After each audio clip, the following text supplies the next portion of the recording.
But I think kind of within all that, there's also been like, I think Ben Brown would be a good example of this. Is just like the injury, certainly hurt, but there was also some really good performance before the injury. And I would say the same for Luke Little, like some encouraging signs like pre-injury. So that's the good news, right?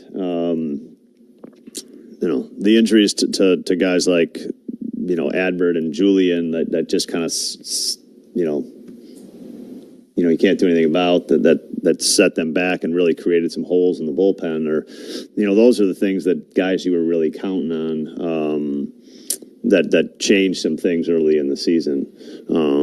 But overall, I think our young pitchers have made progress.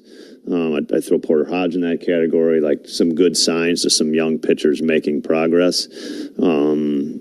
And I think, I guess in spring training, what I thought of the young pitchers would be Porter, Luke, Wes, and Ben Brown. I think those guys have taken a step forward. Unfortunately, we've had some injuries with three of them. The baseball board next on The Score and the Southwest Airlines Cubs Radio Network. Cubs Talk with Mully and Haw, mornings 5:30 to 10 on The Score, official radio home of the Cubs. For the past 125 years, the employees of the Heat and Frost Insulators Local 17 and the Illinois Regional Insulation Contractors have made businesses, manufacturers, and commercial buildings more efficient with mechanical insulation. Every business is looking for ways to improve the bottom line, and mechanical insulation can be a big part of making your facility run more efficient. In many cases, proper mechanical insulation can improve an annual rate of return of more than 100%. For information, visit local17insulators.com. Are you looking for an easy summer getaway with something for everyone that won't break the bank? There's fun on tap in Greater Des Moines. With baseball and breweries for him, a famous farmer's market for her, and a thrilling amusement park for the kids. Whether it's the sizzle of steak de Burgo, the roar of the crowd at the Iowa Cubs, or the moos and oinks at the State Fair, you'll find something worth shouting about. Because in Des Moines, only the S's are silent. Plan your trip at catchdesmoines.com. With the enhanced engine performance and fuel economy of newly reformulated... Woo! That's a turkeys. Good to go try your luck at bingo. G32. Good to go to a lumberjack competition. I'm gonna move my car. New top-tier Tri-Clean gas from Citgo. The most advanced fuel we've ever made. Now you're good to go. Getting the kids to practice on time. Remembering if it's your day to bring snacks. Making it to the game with a clean jersey. Why are simple things sometimes so complicated? Thankfully, with auto owners, insurance doesn't have to be one of them. Auto Owners works with independent agents who answer when you call, so you can worry about more important things, like whether your kid is going to run toward first or third base. Owners, it's to practice on time. Remembering if it's your day to bring snacks. Making it to the game with a clean jersey. Why are simple things sometimes so complicated? Thankfully, with auto owners, insurance doesn't have to be one of them. Auto Owners works with independent agents who answer when you call, so you can worry about more important things, like whether your kid is going to run toward first or third base. That's simple human sense. Ask the Meyer Jokums Agency in Minot if auto owners make sense for you. Hefty Trash Bags, the official trash bags of the Chicago Cubs. Hefty, ultra-strong trash bags resist rips, tears, and leaks. Strength that's anything but ordinary. Hefty, hefty, hefty. Cubs hosting Arizona. Who are you banking on? Is sponsored by Busey Bank. Building business, growing wealth since 1868. I'm banking on Michael Busch, who's batting .317 over his last 15 games with 3 home runs. Time now for the pitching matchup, sponsored by Ziegler Subaru of Kenosha. Enjoy the laid-back experience of Ziegler Subaru of Kenosha. Kyle Hendricks going for the Cubs, the right-hander 2-7 with a 6.78 ERA. Fellow right-hander Zach Gallen pitching for Arizona, 6-5, a 3.87 ERA. Now let's pause for the playing of the national anthem. Say, can you see by the dawn's early light what so proudly we hailed at the twilight last gleaming through broad stripes and bright stars, through the perilous fight. Oh, the ramparts we watched were so gallantly streaming and the rockets ran left, the bombs bursting in air gave proof through the night that our flag was still there. Oh, sing us that star-spangled banner yet wave. Oh, the land of the free and the home of the brave. Harry Luge, whose son Ethan is a Cubs clubhouse assistant, performing the national anthem this evening here at Wrigley Field. The national anthem, sponsored by American Sail. Bring the fun home. Around Baseball is sponsored by Great Clips. For your next haircut, go to Great Clips. It's going to be great. In Game 1 of a doubleheader in Atlanta, the Braves beat the Cardinals 3-2 in 10 innings. Ozzie Albies with a walk-off sacrifice fly. Game 2 has yet to get underway. The Rays, a 9-1 drubbing of the Yankees. Randy Arozarena hit 2 home runs. He finished with 4 hits for the Rays. The Tigers, a 7-3 victory over the Blue Jays. The A's beat the Angels 8-2. Brent Rooker hit a 3-run home run, number 22 on the year for him. The Mets with a 1-0 win over the Marlins as Luis Severino wins his 7th game of the year. Here at Wrigley Field, it's time for baseball. Cubs, Diamondbacks, Pat, Ron, next on The Score and the Southwest Airlines Cubs Radio Network.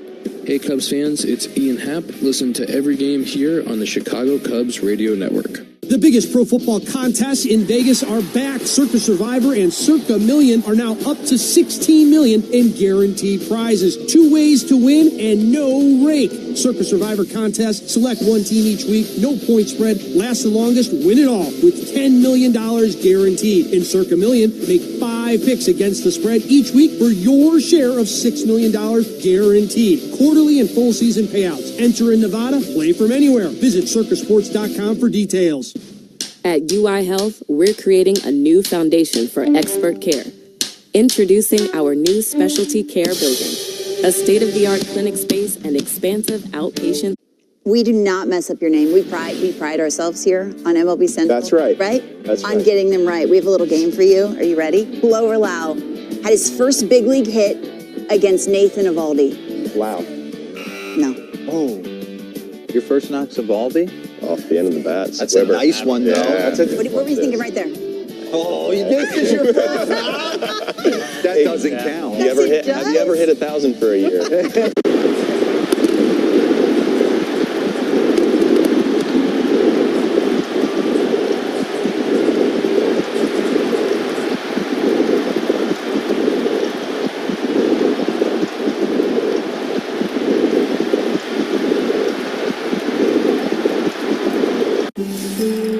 Now it's time for Eyes on the Ball Player.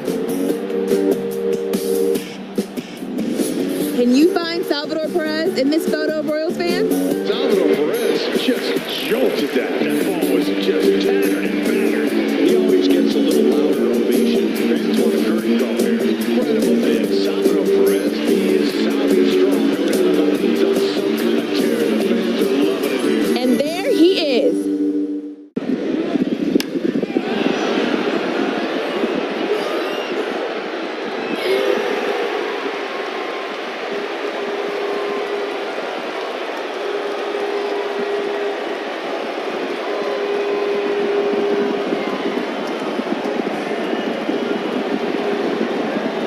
West Indiana Hyundai dealers, Granger, official partner of the Chicago Cubs in Wrigley Field, Arturo Tires, and by BetMGM, the king of sportsbooks. And now, here's the Hall of Famer, Pat Hughes and Ron Coomer, with all the exciting play-by-play action of Chicago Cubs baseball. Chicago Cubs baseball is on the air from Wrigley Field in Chicago. It's Game 2 of this 3-game weekend series between the Chicago Cubs and the Arizona Diamondbacks. Good evening, everybody. Along with former Cub and All-Star Ron Coomer, It's Pat Hughes reporting. It's a beautiful summer evening here at the friendly confines. Temperature in the upper 70s, 77 degrees. In fact, as the game is about ready to get underway, the Cubs will try to get things even with Arizona after dropping the opener yesterday by a score of 5-2. A couple of very crafty right-handers ready to work for their respective teams. Kyle Hendricks going for the Cubs, and Zach Gallen will start for Arizona. Let's go ahead and get right to the starting lineups for tonight's game, sponsored by Blue Cross and Blue Shield of Illinois through it all. Leading off for the visitors from Arizona, Corbin Carroll in right field. Ketel Marte batting second and playing second base. Former Cub Jock Peterson is the designated hitter. The Diamondbacks cleanup hitter is first baseman Christian Walker. Lourdes Gurriel Jr. in left. The young catcher is Gabriel Moreno. Batting seventh at third base, Eugenio Suarez. Alec Thomas batting eighth in center, and batting ninth and playing shortstop, Geraldo Perdomo. So those are the D-backs. They are 2 games above 500. For the Cubs, who are now 5 below the break-even point, Nico Horner will lead off and play second base. Michael Busch. Marcell Ozuna out to left center field. Don't bother chasing it. That thing is long gone. The bats have come back to life. It is 5-2 Atlanta. A big fly from the Big Bear. 442 feet for Ozuna. Absolute no-doubter here from Marcell. We just talked about how important he has been to this offense. All strength here from Ozuna. You mentioned the distance there, an absolute bomb, and kept going.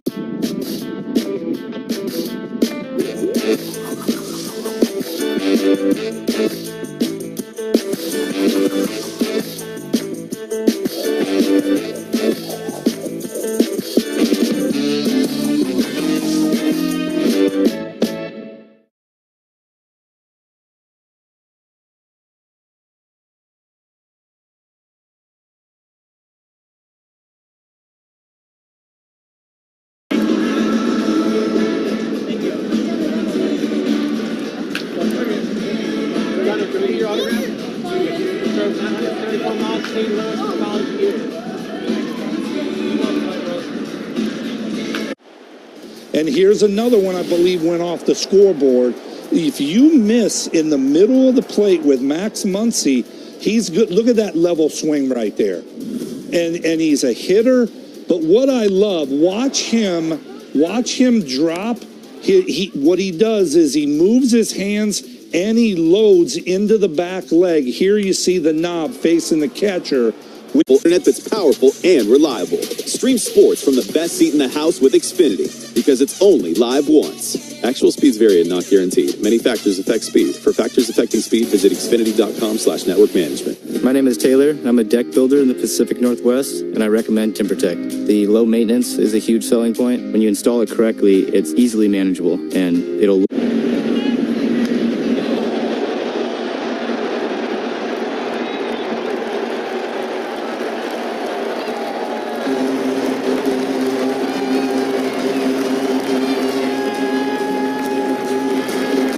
Or get free decking samples at timbertech.com. Meet the all-new Potawatomi Casino Hotel Milwaukee. 12 bars and restaurants, 3,000 slot machines, table games, sports betting, and more. Light up your senses at Potawatomi. Explore more at paysbig.com. We are just about set for baseball. We thank you for joining us. Beautiful night. Just a little zephyr of a breeze blowing toward left. It will not have a major effect on the ball game, at least not at this point. Corbin Carroll, left-handed batter, leads it off against Kyle Hendricks. The first pitch hit in the air to center, pretty well hit, but it's playable for Crow Armstrong, making the catch.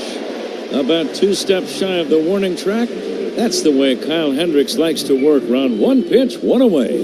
They can't really do it much better than that. 26 more times, we'd have a quick ball game, that's for sure, and Kyle would have a W. And it might set some kind of a record. I'm not sure of that, but I feel fairly confident about that statement. I would think so. Kyle, you know, this Arizona team's going to be aggressive. They know he is going to want to throw a lot of early strikes in the at-bats. Ketel Marte, one of the hottest hitters in baseball, up to 295 for the year, but in his last 18 games, hitting .373. Switch hitter batting left-handed, the 0-1. Wrapped on the ground to second, should be routine for Horner. 2 quick outs. Looked like he was out in front of one of Kyle's off-speed deliveries. Kind of a trademark pitch of Kyle's. 2 down, Rob. Yep, 81-mile-an-hour changeup. That's exactly right. Had good action on it. Fading down and away from Marte. He tried to pull it. Broke his bat. Speed gun powered by Xfinity. Stream sports with Xfinity because it's only live once.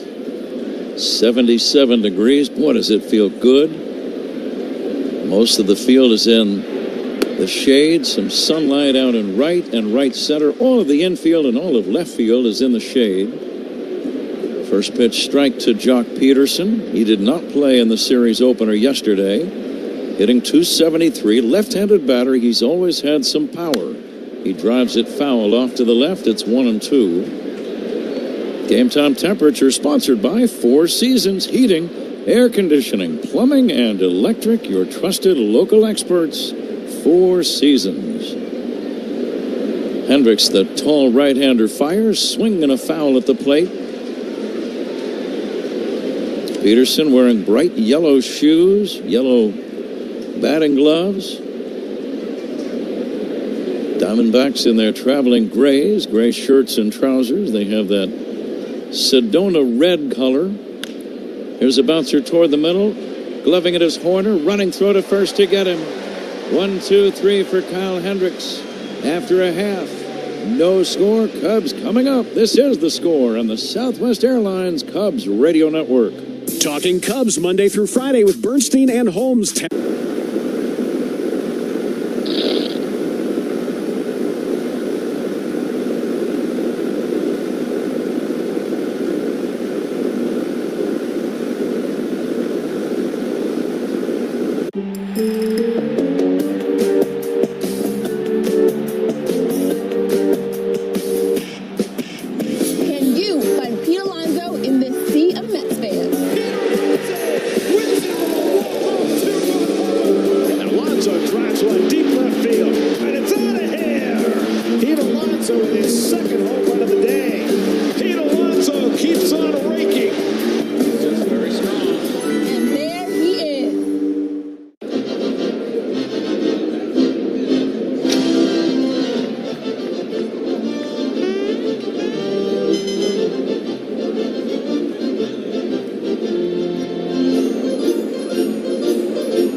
And here's a drive, high into the air, deep into left field. Gurriel going back to the wall. He leaps, and it is gone!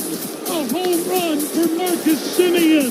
It's a 3-run shot, and the Rangers are in double figures at 10-0. What a time for Marcus to emerge in the last 2 games, and particularly tonight with Adolis Garcia out of the lineup. 5 RBIs for Semien. We do not mess up your name. We pride. Nico had a good day yesterday in a losing effort. He was 3 for 5. Cubs leadoff man is presented by Benny's Beverage Depot. If Nico gets a base hit, Benny's Beverage Depot will donate $100 to the Greater Chicago Food Depository. If you can't find it at Benny's, it's probably not worth drinking. Zach Gallen can be very tough, Ron. We've seen him at his best. He has been injured and missed about a month earlier this year with a strained right hamstring, and since returning has not been quite as effective. Yeah, he's been giving up some hits here as of late since coming off the injured list. His first pitch to Nico Horner is in there for a strike. You know, and quite a few more hits than innings pitched, which is kind of that barometer that you look at. Very good fastball over the top. He likes to pitch downhill with that heater. Wrapped on the ground to short, scooped up by Perdomo, and his throw to first in time. Nico Horner always hustles down the line. That is out number one. No score, first inning. Here's Michael Busch. Yeah, for Gallen, you know, the two pitches to me that really stand out with him on the bump is that fastball going downhill because he throws from up over his head, and then the curveball off of that fastball. The right-hander deals to Busch, low and inside for a ball. Overall this season, Gallen is 6-5 with a 3.87 ERA. He's made 3 since returning from the list. High fly ball to center, playable for Thomas, virtually in his tracks. Slaps the leather on it for out number 2. 0-0 game. The batter is Seiya Suzuki. Nice pitch to Michael, a little cut fastball, something up in the zone, but hard stuff. And Bushy just missed it. He hit that ball a mile in the air, but right at Thomas in center. We're telling you about the Diamondbacks traveling uniforms, gray shirts and trousers, black hats, black socks, a variety of shoe colors. Here is Seiya Suzuki hitting a bouncer foul. That reddish color that you see in their uniforms, they call it Sedona Red. Sedona is a resort town in Arizona. I sometimes wonder how many people outside of Arizona are really familiar with that color, but that's another topic for another day. Here's a pitch outside, the count 1-1 on Seiya Suzuki. And the 1-1 pitch. Ronnie, that looks like a Lockport blue colored shirt you're wearing. Very nice. It's definitely not Sedona Red.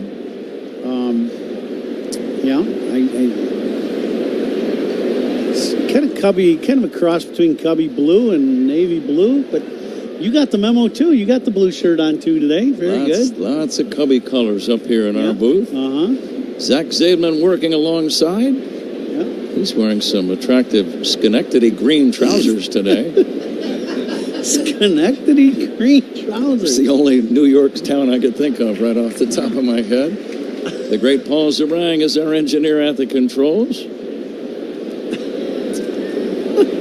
2 down, nobody on. Lights are on. They will not take full effect for at least 90 minutes. There's a pitch down low, and Suzuki gets the base on balls.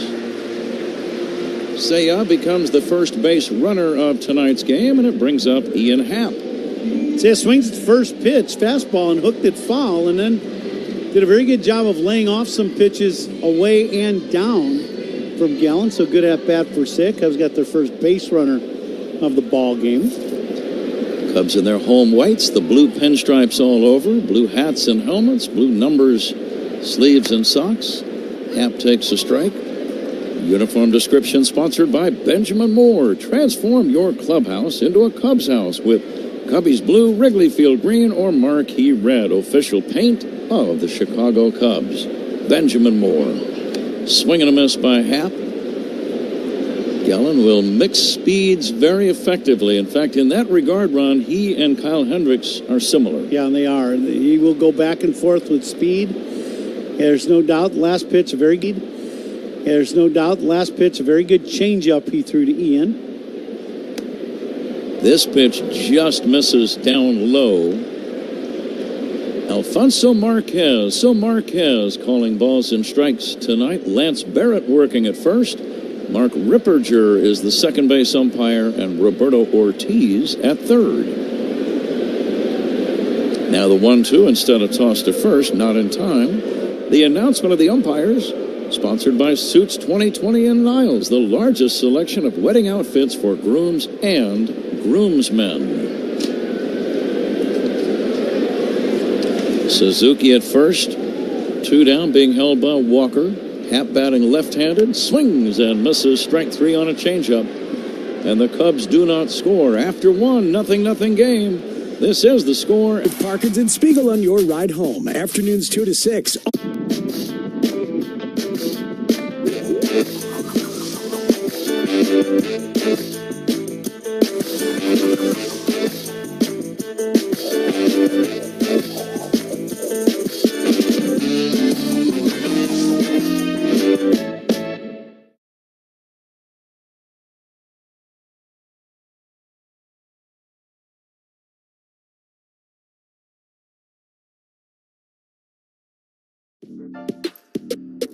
Listen, I've been following you for a while, man. Bottom line is you get your A swing off and generate a lot of pop. I just want to go. I'm getting this A to B. Oh, man. Straight to the ball, barrel. Hitting the ball is the hardest thing to do. I'm a person from 00. I'm looking for spin. I'm not going to lie. I'm going to look for spin, but I'm going to time up a fastball. 00, if you spin it, I'm swinging. Like, if you spin it in the middle, I'm going to destroy it. Randy with 21 home runs, hoping to keep this ninth inning going. Swung on and a high fly ball back into deep left.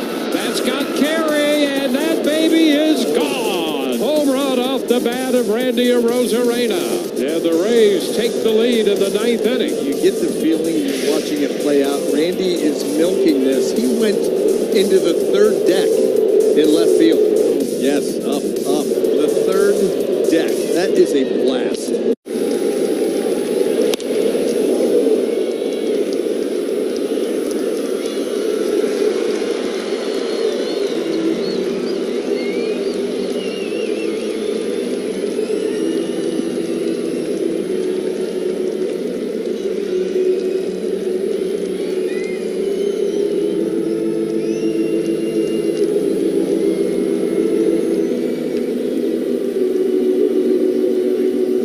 Two. Christian Walker first up for Arizona.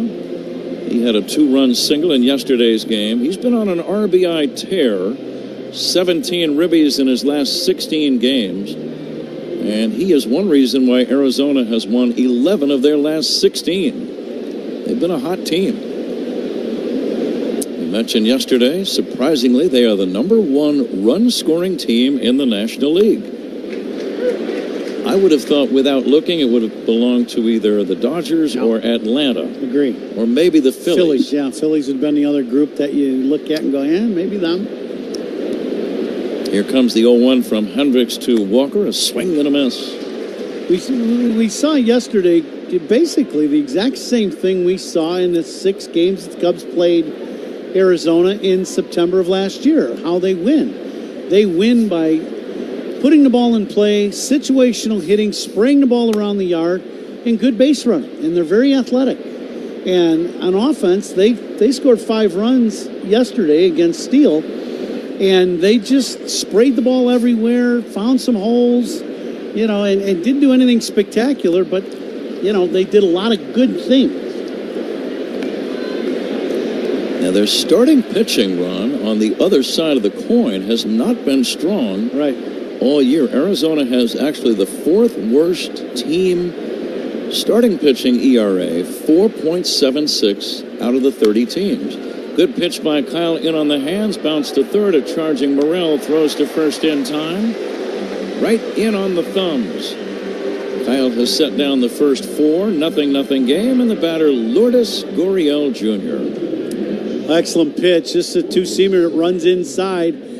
Perfect location right under the hands of Walker. And when the hitter is looking, and they got that off-speed pitch in the back of their mind, and you throw that fastball running in on their hands, excellent pitch by Kyle. Gurriel hitting .266. He's hit 13 home runs. This guy's a good athlete right here. Lourdes Gurriel Jr. Tall and strong, waiting for the 1-0 from Hendricks. And that's in there for a strike, 1-1. The second inning is sponsored by Southwest Airlines. Remember, on Southwest, 2 bags fly free. Here comes the 1-1. In there for a called strike. Nice off-speed delivery, 1-2. What's on your mind on 1-2? Well, you got some options. Kyle has thrown 2 good breaking balls. One, a little tighter breaking pitch that hit the outside corner. Then that last one, much more of a traditional curveball that hit the outside corner. That pitch he threw to Walker, that fastball that he ran inside, might be a good time for that 2-seamer inside at the hands of Gurriel. Here comes the 1-2. Swing and a miss. Strike 3. Off-speed pitch got him. Kyle strikes out Gurriel, his first strikeout of the game. Strikeouts by Cubs pitchers in tonight's ball game, sponsored by your Chicago and Northwest Indiana Hyundai dealers. Own every mile in a brand new Hyundai. Now you talk about 3 good pitches in a row. The first one might have been that cut slider that he just threw to get the strikeout, and then mixed in a very good curveball in a perfect location. And he just kind of carved up Gurriel in that last at bat. Gabriel Moreno, 3 for 5 yesterday, drove in a run, scored a pair. Right-handed batter will take outside. Walks by opposing pitchers, and we saw one in the first inning. Sponsored by North Shore Adult Diapers, reassuringly strong protection for even the heaviest control problems. There's a satisfied customer whistling as he leaves. Here's the pitch, low and outside, 2-1. And speaking of commercials that are on our docket here, there was something you were sharing with me, Ron. You're going to be involved tomorrow. Oh, yeah. And I'd like to hear more about it. I really would. Let's make sure we can get some video over there. Oh, yeah. We're going to, I'm sure we will. Tomorrow, 2 members of our broadcast team are going to be judges. 3-1 pitch inside for a ball. Now, let's see. Since I know I'm not part of it, I'm guessing you and Zach Zaidman? That would be correct, okay, yeah. I was very deductive there. And top of your game here early in the ball game, and you being the dog person, maybe we... How do you mean that exactly? Well, you've got a couple dogs at the house, and, you very much, you've always talked about the little guys at home, and I always grew up with dogs too, so... But Zach and I are going to be part of judging the Vienna Beef dog contest tomorrow. So the dogs are going to be dressed up in Chicago style. Swinging a base hit to left, sharp ground ball between third and short off the bat of Eugenio Suarez. Stopping at second is Moreno. 2 men on, 2 down for Alec Thomas. So Zach and I are going to be judges for the dog contest that Vienna Beef is running in Gallagher Way tomorrow. And you know what? I would like to extend an offer to the #1 dog guy here in the booth tomorrow. If you would like to go, I'm 100% sure they would love to have the Hall of Famer Pat Hughes be one of the judges tomorrow, if you so choose and you get here, in time to do it. Well, make me an offer. Here's the pitch. Instead, time called. Be careful what you ask for. I think I have some other responsibilities tomorrow. Oh, okay. Doing some television work over on the Marquee Sports Network. Wardrobe and makeup and all those things that go on with the TV side. I got it. Yeah, similar to what you'll be doing before you're we're going to be watching the dogs with the wardrobe and makeup. Sure. So is there a lot of research, Zach? I want to bring you into this, too. Are you preparing day and night for this epic event? Feverishly. I'm sorry to hear that. Yeah, it's the first ever hot dog fashion show presented by Vienna Beef. We'll see how it goes. It could be the last. You never know. Yeah. 14 dogs competing for the best Chicago-style costumes. They're already practicing the barks. 2 outs, 2 on. Alec Thomas will take a strike. That sounds like a lot of fun. To be determined. I'm sure it'll be great. It's Vienna Beef, it's Chicago, dogs, ballpark, baseball out. What could go wrong? I mean, it is National Hot Dog Month. Does that tie in with dogs? Hot dog? Is that what you're saying? Oh, yeah. Okay, I got you. Here's the 1-1. Fly ball to center. It's playable for Pete Crow Armstrong. Coming in now, makes the catch to end the inning. No runs and a hit. 2 men left. We go to the bottom of inning number 2. 0-0 game. Cubs and Diamondbacks on the Score and the Southwest Airlines Cubs Radio Network. Talking Cubs. See Raffy launching one right here. He'll be trying. You know that.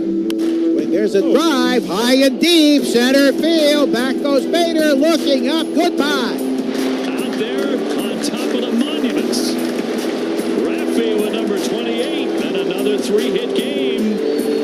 Look out. He's got the swing back in fine working order. Absolute bomb to dead center. We've seen him go the other way here in game 1. Just saying hello to Mickey Mantle out there. Can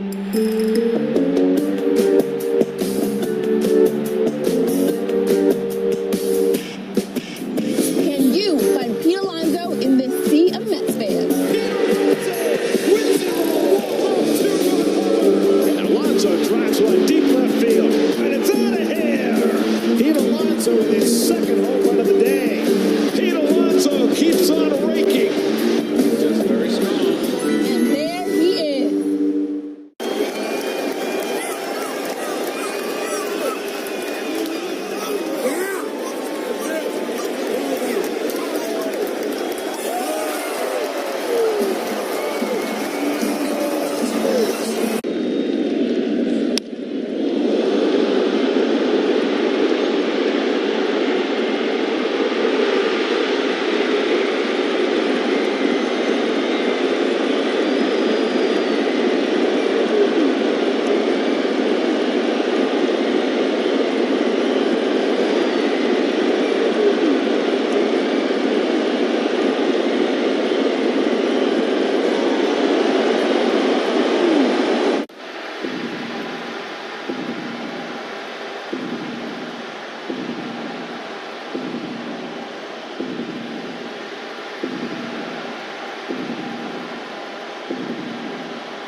Allen worked around a 2-out walk to Suzuki in the first inning. Morel 1 for 3 yesterday, hitting .203. Gallen's first pitch. Morel takes a strike.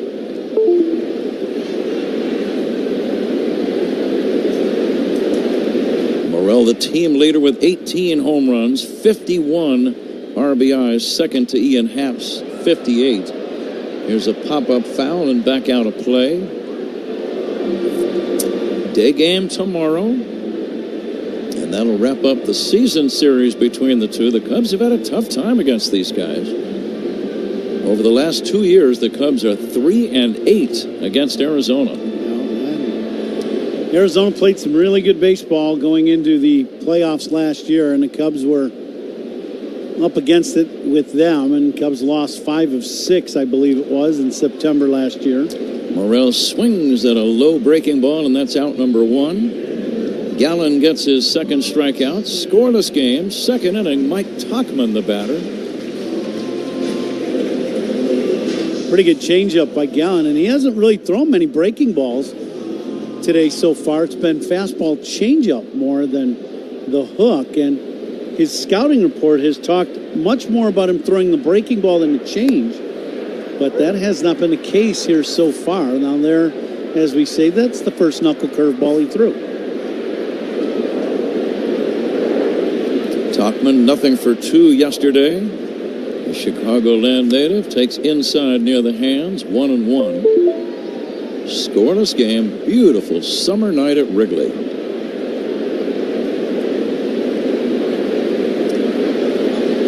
Now the 1-1 to Tauchman, swing and a miss. Mentioned Gallen spent some time on the injured list with a strained right hamstring, missed about a month. They are still without 2 of their primary starters. Jordan Montgomery has been out with a right knee issue.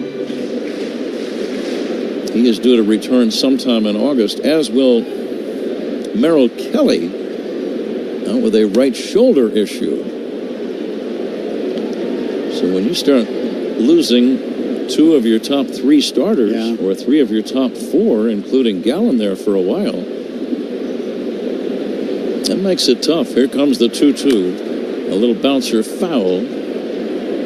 Well, then you're just trying to tread water just to stay in the race, right? Just to make sure you get these guys back and just, you're in striking distance. The offense has done its job to keep them, somewhat in the race of the wild card.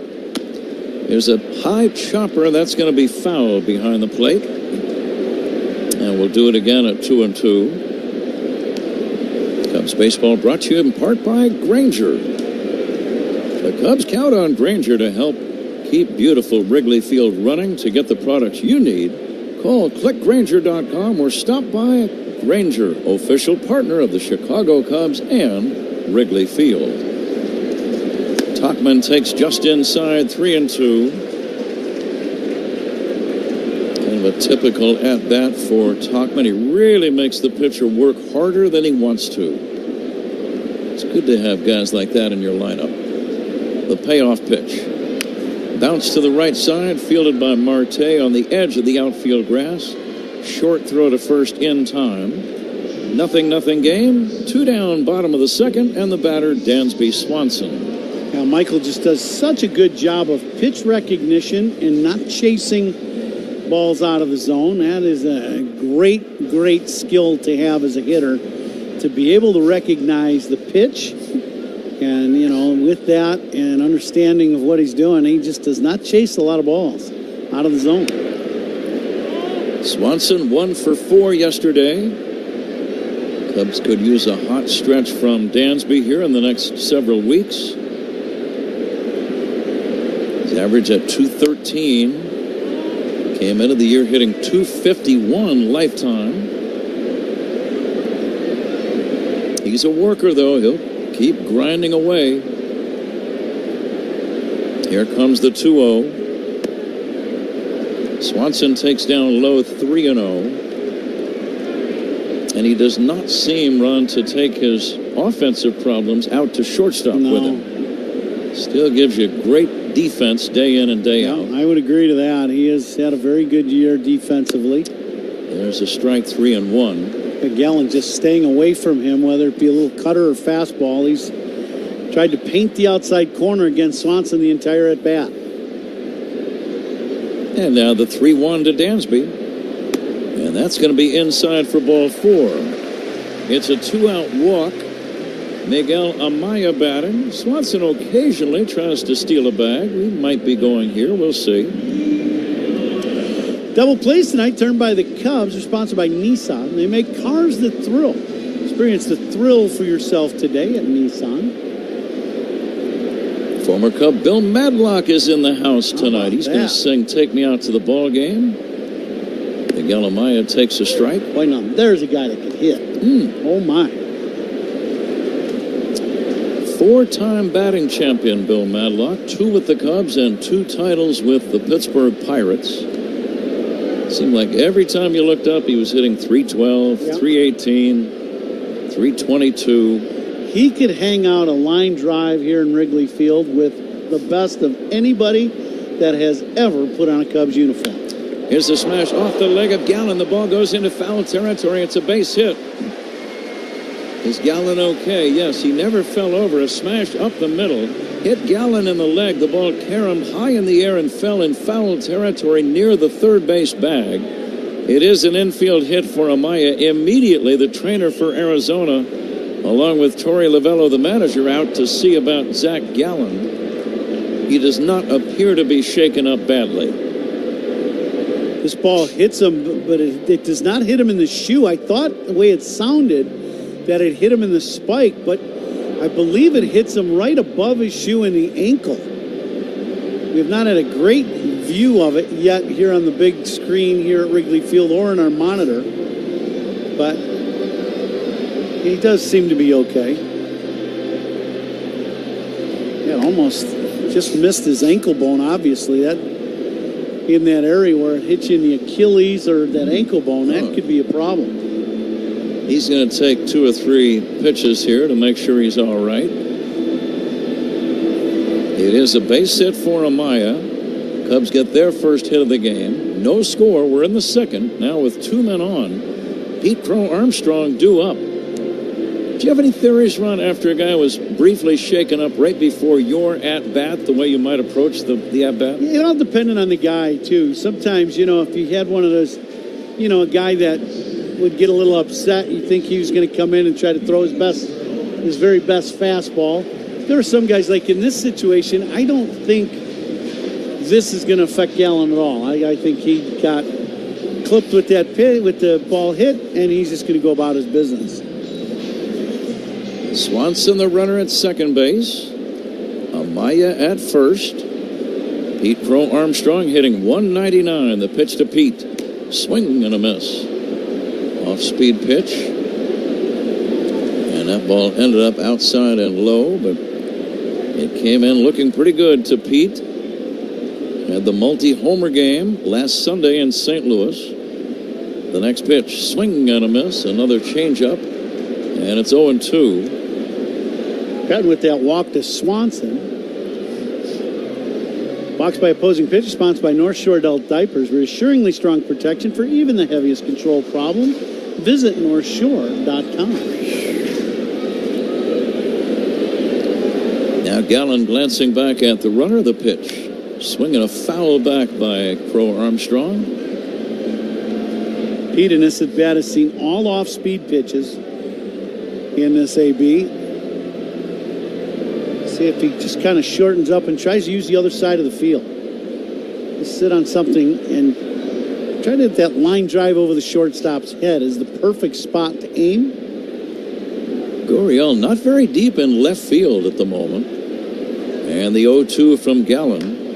Bounced slowly towards second base, charging as Marte. Quick throw to first to get him to end the inning.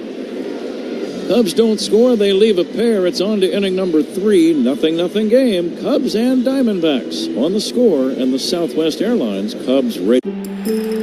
Now it's time for Eyes on the Ball Player. Can you find Randy Arozarena in this photo of Rays fans? There goes another one for Arozarena.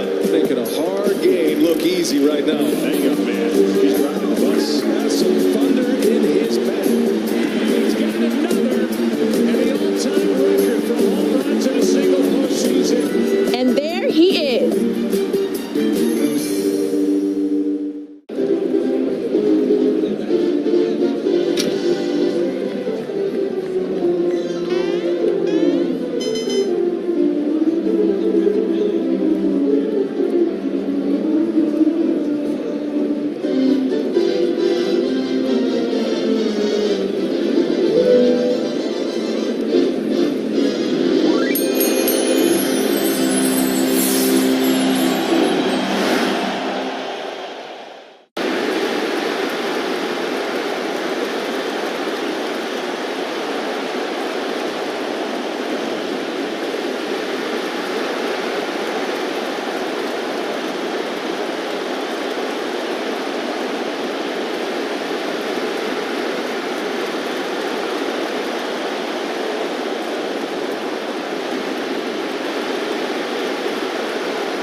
Brett Rooker joining the show in studio. We're going to talk hitting. What are you thinking right here? That's 95 at the very top, and I at least foul it off. So I know I can cover it. If I make that same move and have that same mindset, I can cover the fastball at the top. And if I can cover that fastball at the top and at least foul it off with 2 strikes, then I know I'm on the rest of the pitches. And I know I've got time to adjust to it. Can we get a side view? One of the side views back up? And I think God, he's going to work here. I know, he's definitely ready. Here he comes. He's ready, man.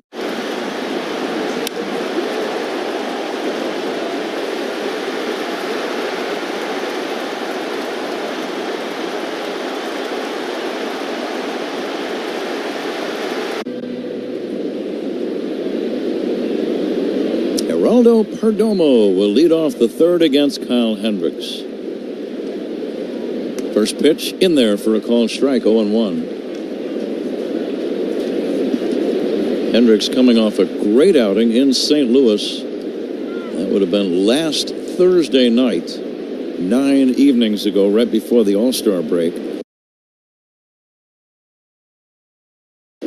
He was sharp. 7 shutout innings against the Red.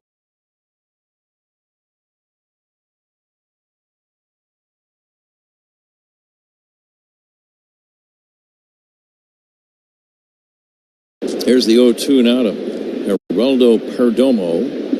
Fastball just inside. He had him fooled, but check swing, no swing. Did come right back with that same pitch, Ron. Would you do it 3 in a row? Fastball. He's wanted it inside and it's been elevated. You certainly could, but maybe the change. Bouncing ball left side, glove by Morrell, moving to his left, throws to first in time. And that's out number one. Kyle retiring the leadoff score, and the batter is Corbin Carroll. A good series of pitches by Kyle. You know, when you miss, the biggest key is if you're going to miss, you can't miss in the middle of the plate. Now, he missed his location with the two fastballs, but he missed up out of the zone, not in the middle of the plate. And, you know, no harm, no foul. The at-bat continues. And then he made a great pitch to get the two-hopper to Morrell. Carroll flied to the warning track on the very first pitch of the game in center. Here's the 0-1. Carroll hits a high pop fly, shallow left. Going out and calling Swanson, gets called off by Ian Happ, the left fielder. And Ian makes the catch, and that's out number two. We are coming to you live all season long from the Invesco QQQ broadcast booth. Proud ETF partner of the Chicago Cubs. QQQ. Ketel Marte, switch hitter, wearing blue batting gloves on either hand. He'll take outside for a ball. This guy's an underrated player. Switch hitter. He's got 19 home runs, hitting .295. Big RBI numbers, too, for a guy hitting right at the top of the lineup. He will take a strike. You don't really hear that much about him, but I think you should. Yeah, I would agree. He's, you know, just under 300, 19 and 57 for a second baseman. Right? Those are big numbers for a guy hitting or playing in the middle of the diamond and shorter second. And he's been a red-hot hitter of late. Over 370 in his last 18 games. The windup and the 2-1 to Marte. Down low, 3-1. Now you got to be careful. We mentioned he's got power, and he's thinking long ball with a 3-1 count. Yeah, he looks like he has been on Kyle's off-speed pitches here in this at-bat. He has not even flinched at a couple changeups down. Changeup in for a strike. Actually, a slow curveball as we watch it again. That's that pitch that hitters just aren't used to seeing from Kyle, and he can just steal a strike every now and then, and he just did it there. And the payoff pitch to Marte. Just outside, ball 4. Marte gets the 1-out walk. Make it a 2-out walk. And Jock Peterson stepping in. Nothing game. We are in the third inning. Got a little frustrated with himself after that last pitch. He threw the pitch. It kind of ran off the plate away, and he kind of banged his right hip with his fist. Like he just didn't quite finish that pitch enough to keep it on the outside corner. The arm side leak, and it just faded off the plate away. Curveball strike to Peterson. Jock bounced out to Horner at second base his first time. Almost all the field now is in the shade. Peterson swings and doesn't get it. Good changeup. Only some streaks of light way out in deep left center and dead center. And part of the right field corner has some sunlight, kind of hazy sunlight. Very comfortable evening at Wrigley. 77 degrees at game time. And now the 0-2 instead of toss to first.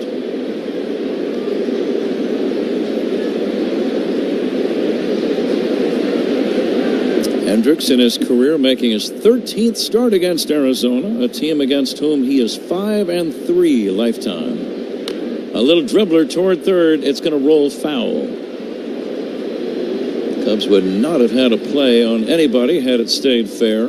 So the count remains 0-2. Yeah, another good off-speed pitch by Kyle. Another pitch that in good location had Peterson way out in front, just a little cue shot. And for pitchers, you know, they're just like, you make a great pitch, the guy gets just a piece of it, and you just want that ball to roll foul.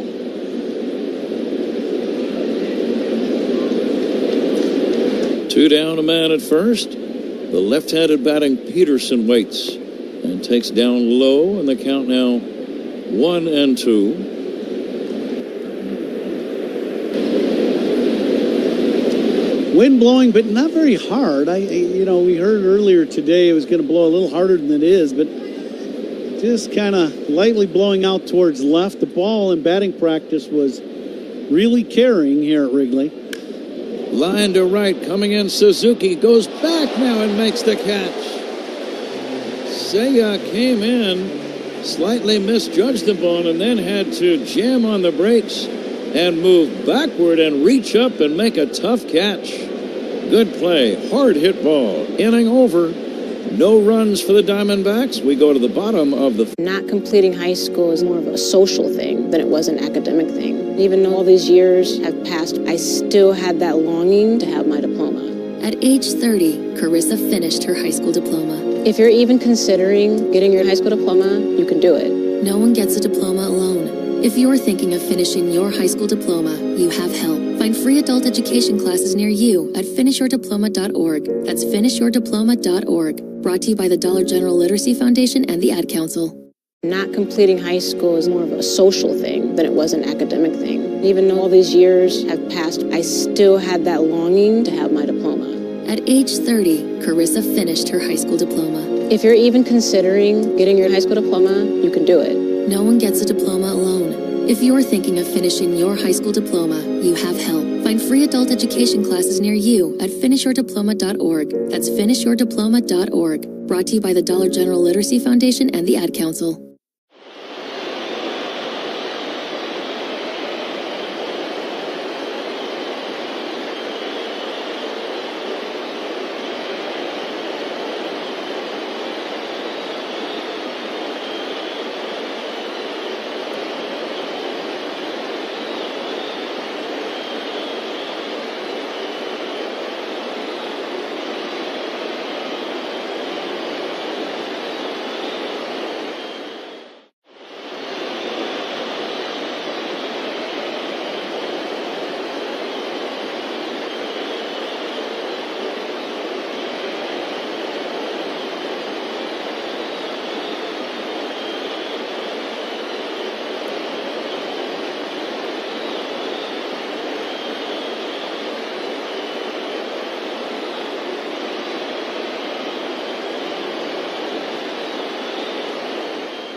Who's on Deck is sponsored by On Deck. Need a small business loan fast? Apply today at ondeck.com. Pat? Zach, thank you. Nico with a 12-game hitting streak facing Zach Gallen. The bespectacled right-hander fires, and Nico takes a strike, 0-1. Nico sizzling hot during this hitting streak, 380 over the last 12 games. Right now he just wants to get on base. Takes outside, the count 1-1. Michael Busch on deck, and then Seiya Suzuki. The 1-1. Low and outside for a ball. Every day now, Ron, online and in newspapers and periodicals, you're reading about the trading deadline and what teams are going to do what, which teams will be active. 10 days away. Chopped foul at the plate, 2-2. So many teams still alive, which I think complicates it and makes it more interesting. More interesting, a lot more to talk about. I would say with the commissioner making these changes and some new rules being implemented to add, more teams to the playoffs. Do you think the baseball operations groups are happy about that sometimes? Because it's really... they're grinding right up until the last minutes. I mean, the fans love it that, there's so many more teams with a shot at the playoffs. Bounce to third, tough play, and Suarez makes an excellent play, gloving it, planting the foot in the same motion, Ron, and making a strong throw to first to get Horner. Yeah, very nice play at third base. Suarez, your guy, Eugenio. Yeah. Good play. Always been a very good defender. He's always had a good glove, strong arm. And he makes this play very well. Kind of comes in and gets a little in between hop, but made that play look easy, and it was not. I always feel like he should have been part of the Rocky movies with Sylvester Stallone. Why is that? I don't know why, but every time I hear his name, I hear Sylvester Stallone saying, "Hey, you, Enio." And I had to get that off my chest. Thank you for the opportunity. That's what partners are for. Michael Busch, the batter, and he'll take high. The count 2-1. Getting back, though, I like his footwork over at third. It's very good. Between that and his glove, he has always done very well, making good decisions when to come in, when to break back. Pulled on the ground, one hop to first. Walker, unassisted play, retires Michael Busch. 2 down. Scoreless game, third inning, and the batter, Seiya Suzuki. Yeah, but he's always been a very good defender. We got to play the attendance game here tonight. Yes, sir. If you're ready, go right ahead. Well, I can be, sure. I will say 41,000. I will say 40,004. Wow. I will say 40,500. And the pitch to Seiya is outside for a ball. In that Rocky movie, there was a character named Paulie. Hey, yo, Paulie. He was one of the. He was the brother-in-law. The wingman. Yeah, the brother-in-law, right? Yeah. Mm-hmm. Paulie is going 40,222. Could you repeat that, Paulie? Yo, Adrian. Here comes the 2-0 to Suzuki. And that is going to be ball 3, 3-0.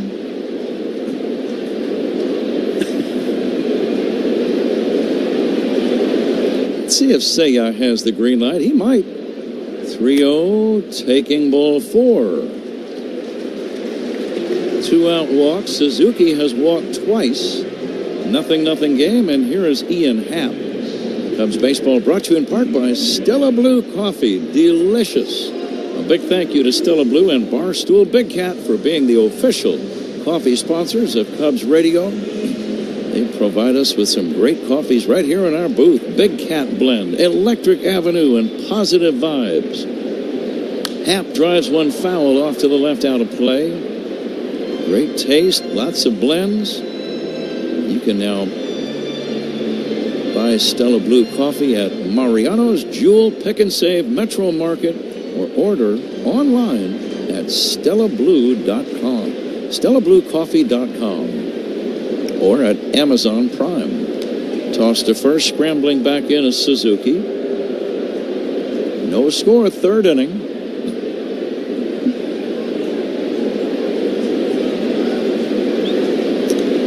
Happ hitless in the opener yesterday. Wearing powder blue batting gloves on either hand, checks his swing and takes low and in.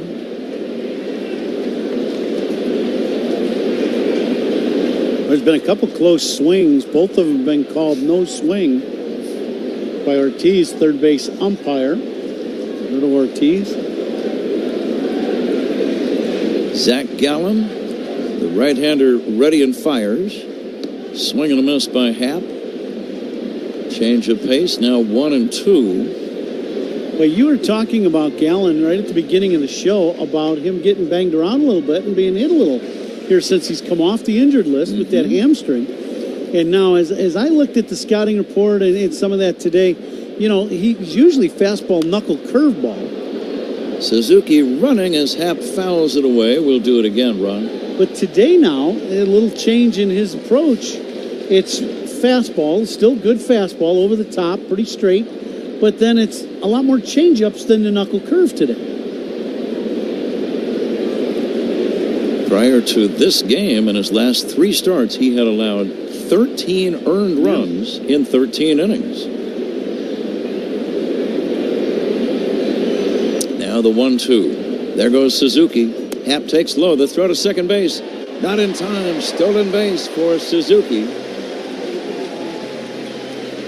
The shortstop, Perdomo, tried to pull that old trick where He makes the catch and then runs into shallow center as if he's chasing a ball, hoping to get the runner to dance off the bag. But Seiya did not fall for that one. Sometimes that works, even in the big leagues. Yeah.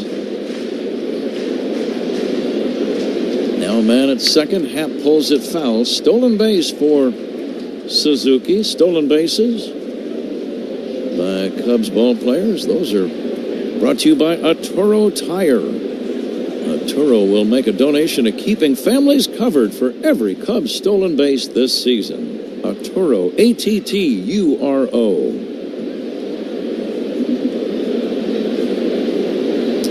Now the 2-2 to Happ. Low for a ball, 3-2. With the right-handed batter on deck, I wonder how good the pitch will be to Happ here. Yeah, I would agree. You just wondered. Everybody knows Happ has been on a roll, knocking in runs. You got a man in scoring position.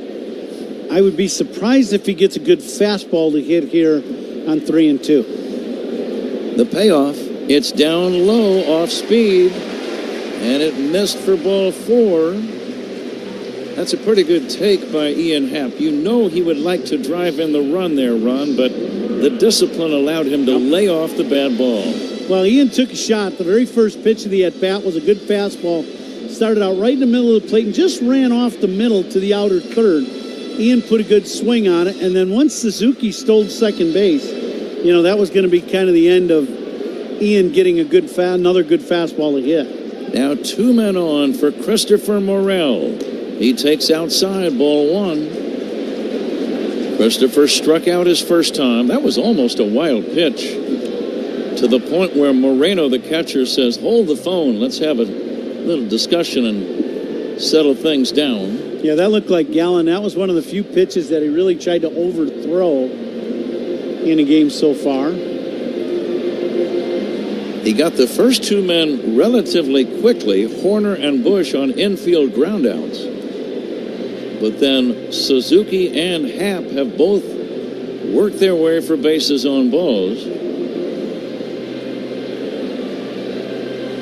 So now you're getting into that probably 20 pitch in this inning neighborhood, which no pitcher really wants to get to.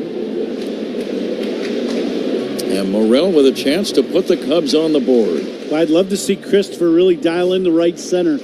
I'd be shocked if Gallen throws him anything in the inner half that he can hammer. See if he can get something away. Swing and a smash on the ground to third. Glove by Suarez. Throws to second. There's the force. That's the inning. Sharply hit ball, but right to the third baseman, Suarez. Cubs don't score. It's on to inning number 4. 0-0 game. Cubs and Diamondbacks. Not completing high school is more of a social thing than it was an academic thing. Even though all these years have passed, I still had that longing to have my diploma. At age 30, Carissa finished her high school diploma. If you're even considering getting your high school diploma, you can do it. No one gets a diploma alone. If you're thinking of finishing your high school diploma, you have help. Find free adult education classes near you at finishyourdiploma.org. That's finishyourdiploma.org. Brought to you by the Dollar General Literacy Foundation and the Ad Council.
Blue Jays 7-3. The Rays a 9-1 drubbing of the Yankees. Randy Arozarena went deep twice. He finished with 4 hits in Game 1 of a doubleheader in Atlanta. Braves beat the Cardinals 3-2 in 10 innings. Ozzie Albies with a walk-off sacrifice fly. The second game is underway. Bottom 3, Cardinals 5, Braves 1. Norland Gorman with a 2-run home run. Pat? Zach, thank you for the updates.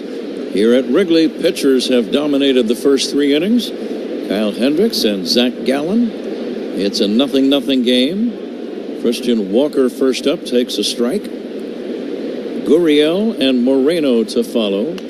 Walker out in front of a changeup, nubs it foul 0-2. As Zach was giving us the other scores, Ron, I was thinking about reading about the Houston Astros. I had forgotten about them, and I realized they have been sizzling hot. Houston has won 18 of their last 24. They have gone from being 10 games out of first place to actually being in front by a percentage point over Seattle in the National League West. How about that? Isn't that something? That team knows how to win, though, and they've got American League West. Right? Pardon me, Ron. But, right, you just see certain teams and certain players, and that core group has been an October team year after year after year. They know how to get it done. They really do. So keep an eye on those Astros. Walker with a count of 0-2. Kyle Hendricks having an issue with the pitch track system, calling for the umpire Marquez and the catcher Amaya to come out. Kyle communicating with Amaya now, and it's a good job by Marquez too. He just trotted right out there with Amaya. Yeah. As Kyle was saying, I can't hear what was happening, so always like that, because we've had some issues with balk calls and things like that with these, with pitchers not being able to hear or communicate what the pitch is. And I think it's important for umpires to understand that there's still some issues with this system, and to, instead of just reacting, just get out there and see exactly what's going on. That was a good job by Marquez. Now the 0-2 pitch on the way, down low. Well, let's talk about the umpires. I've been meaning to ask you your opinion. I've seen more than one report in the last week or two that said by 2026, that's 2 years down the road, that there will be the automated ball and strike home plate umpires system. What do you think about that? Is it premature? Do you think it's ready to go? What are some thoughts, Ron? I have some reservations about it. If the system is set up where you can challenge pitches. Swing and a miss. Beautiful changeup by Kyle Hendricks. Strikes out Christian Walker. Strikeouts by Cubs pitchers, sponsored by your Chicago and Northwest Indiana Hyundai dealers. Own every mile in a brand new Hyundai. All right, there's got to be some challenges to the system that, if something happens that's just, blatantly wrong, you got to be able to correct it immediately. Lourdes Gurriel hits a fly ball to right field, playable for Suzuki. All of the field is in the shade except for deep center field, still in some sunlight, and that's out number 2. I mean, you want to get the calls right. That's the main thing. Right. Like yesterday's ball game, there was a lot of talk post game about the strike zone. There just was, and there were a lot of pitches missed, and they were missed in the sense that the box that is put up by the TV crews, not by Major League Baseball, but by the TV crews, of what the strike zone is, and that's a big key to say. The strike zone was put in by the TV crews, not Major League Baseball. So there can be some varying, and yesterday's strike zone, there were a lot of pitches called that were off the plate, mainly away. Are we going to have that strike zone, that box that we're all going to see on our monitors, be uniform to where we know that is a strike and a ball? Those are some of the questions I have, and I don't think we have that really resolved yet as a league.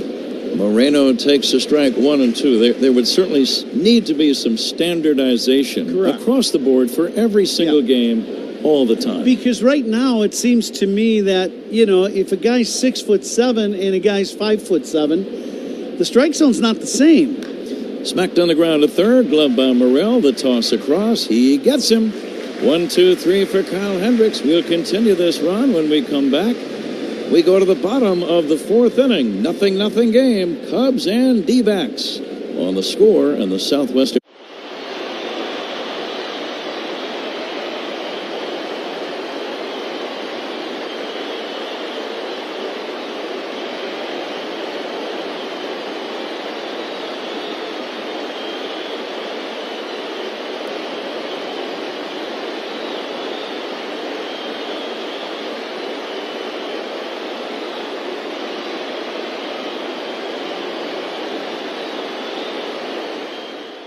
Not completing high school is more of a social thing than it was an academic thing. Even though all these years have passed, I still had that longing to have my diploma. At age 30, Carissa finished her high school diploma. If you're even considering getting your high school diploma, you can do it. No one gets a diploma alone. If you're thinking of finishing your high school diploma, you have help. Find free adult education classes near you at finishyourdiploma.org. That's finishyourdiploma.org. Brought to you by the Dollar General Literacy Foundation and the Ad Council.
Upcoming road trip after the Cubs visit Kansas City next weekend.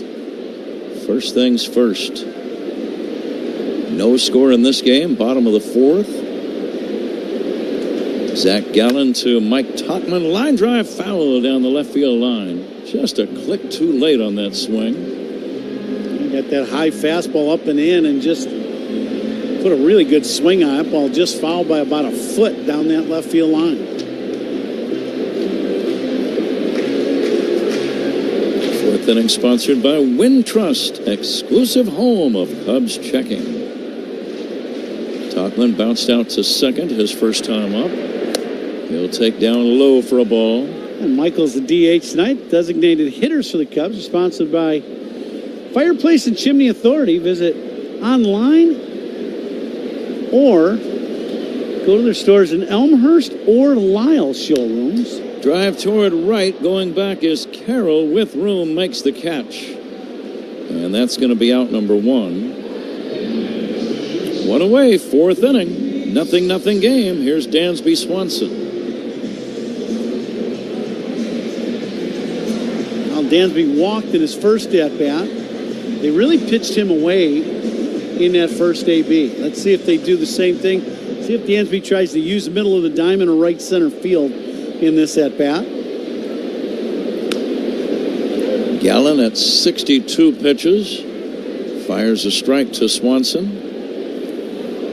That fastball right on the outside corner. And the strike one pitch. Hit in the air to right. Pretty well hit, but it's very playable for Carroll. And he makes the catch for the second straight batter in this inning. 2 down, nobody on, 0-0 game, and it brings up Miguel Amaya. Back-to-back pitches in the outside corner to Dansby. Same thing as the first at-bat. A fastball, and in that last one, a little cutter. Dansby put a pretty good swing on it, just underneath, just a little. Got that ball elevated. Routine play for Carroll. Amaya, 2 down, nobody on. You always think about a guy trying to find something to pull and clobber a long way for a home run with 2 outs and nobody on. Here's the pitch on the way, and it's off speed and down low. Does that sound like a familiar idea, Ron? Absolutely. 2 outs, nobody on. You're looking to do some damage with 1 swing of the bat. Amaya wearing bright red batting gloves on either hand. The 1-1 to Miguel. Fastball strike, top of the zone. The one thing about today here in Wrigley, because, the wind is not a factor at all, and it's a beautiful warm night, the ball really flying. As a hitter, you don't have to pull the ball to hit the ball out of the ballpark here at Wrigley tonight. Amaya looks at a pitch down in the dust. 2-2. You play, somewhere in that 368 side, either side of the field. The ball really jumps, to that spot in either side. Series finale tomorrow at 1:20. Brandon Pfaadt against Shota Imanaga. Lined foul deep to left. Back out of play. Now Brandon Pfaadt spells his last name P-F-A-A-A-A. And then D-T at the end. And somehow it comes out as Fought. Here's the 2-2. Ground ball fair inside first down the right field line. A base hit. Carroll over to pick it up. Amaya will hold with a long single, and that's a good choice. Carroll has a good arm. He got to the ball quickly. It's a 2-out single for Amaya, and it brings up Pete Crow Armstrong. Fastball just inside the bag at first. A little fastball away. Amaya goes with it. And Carroll gets to this ball in pretty good shape, keeping Amaya to a single. And I think Amaya, knowing who is out in right field, Carroll, the way he runs, he got to that ball in pretty good shape. Amaya really not much of a thought of going to second base. Crow Armstrong bounced out to second. His first time up. Amaya is being held by Walker at first. Here's a swing and a fly ball left center, playable for Gurriel. The left fielder makes the catch. And the 4th inning is history. Zach Zaidman joins Ron Coomer in a moment. At the end of 4, Cubs nothing, Diamondbacks nothing. This is the score in the 7th. Not completing high school is more of a social thing than it was an academic thing. Even though all these years have passed, I still had that longing to have my diploma. At age 30, Carissa finished her high school diploma. If you're even considering getting your high school diploma, you can do it. No one gets a diploma alone. If you're thinking of finishing your high school diploma, you have help. Find free adult education classes near you at finishyourdiploma.org. That's finishyourdiploma.org. Brought to you by the Dollar General Literacy Foundation and the Ad Council. Not completing high school is more of a social thing than it was an academic thing. Even though all these years have passed, I still had that longing to have my diploma. At age 30, Carissa finished her high school diploma. If you're even considering getting your high school diploma, you can do it. No one gets a diploma alone. If you're thinking of finishing your high school diploma, you have help. Find free adult education classes near you at finishyourdiploma.org. That's finishyourdiploma.org. Brought to you by the Dollar General Literacy Foundation and the Ad Council.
For the Cubs, he's given up just 1 hit, Cubs have 2 against Zach Gallen.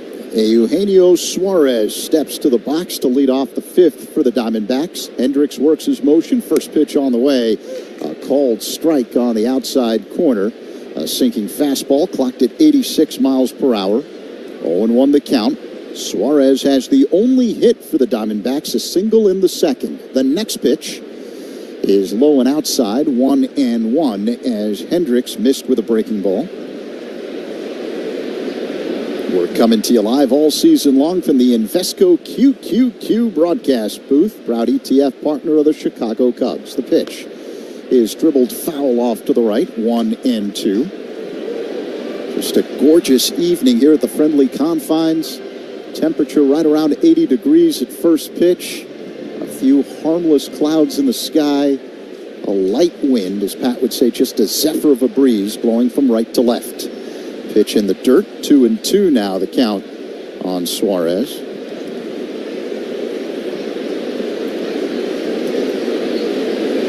Right-handed batter, a bit of an open stance. Upright, very little bend at the knees. Now the 2-2.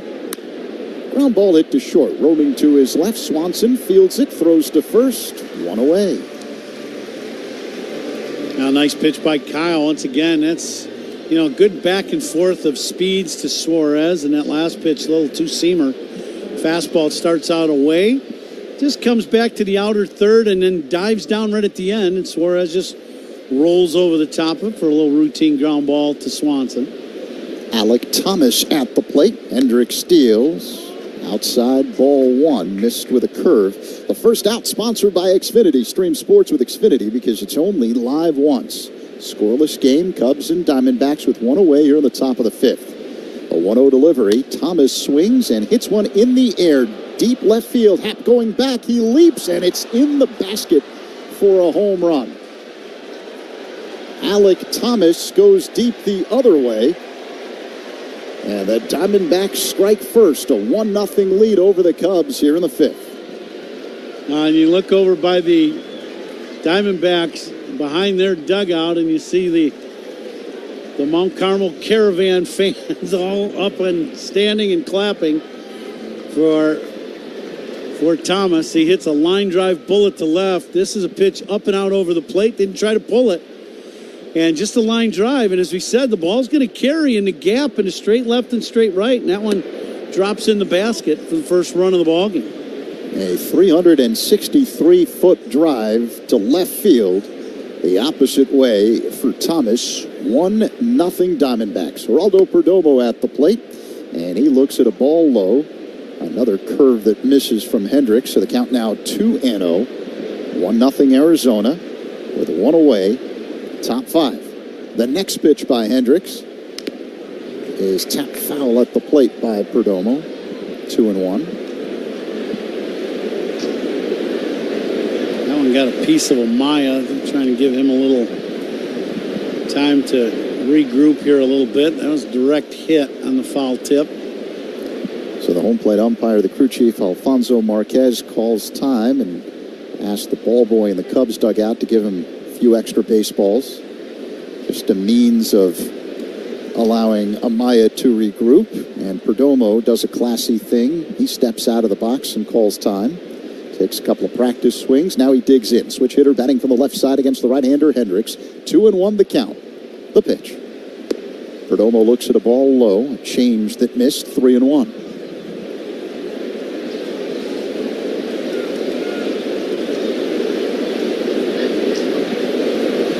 The next pitch. Outside, ball 4.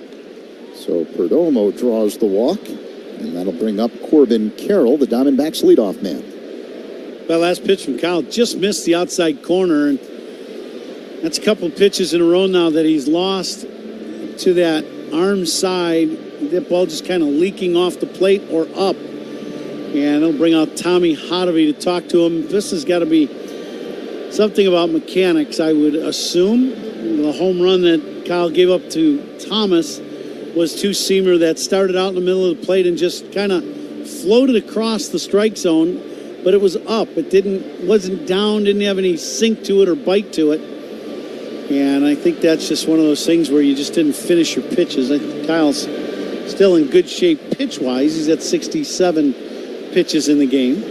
The pitch clock is powered by Work Zone Safety. Make sure you follow Work Zone signs. It's not a game. The mound being broken up by the home plate umpire Marquez.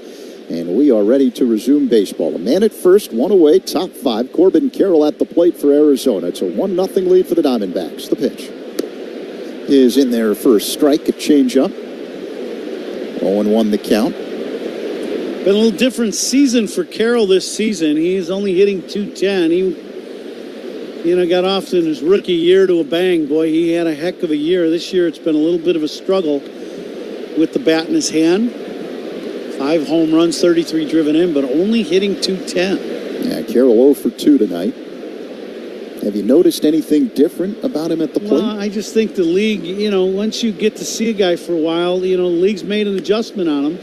Carroll swings and misses out in front of a change, 0-2. And now it's his turn, right? Now you've got to make the adjustment to what the league is doing now. That last pitch from Kyle, he was way out in front of that last changeup. Carroll, left-handed batter. The pitch is low, 1-2.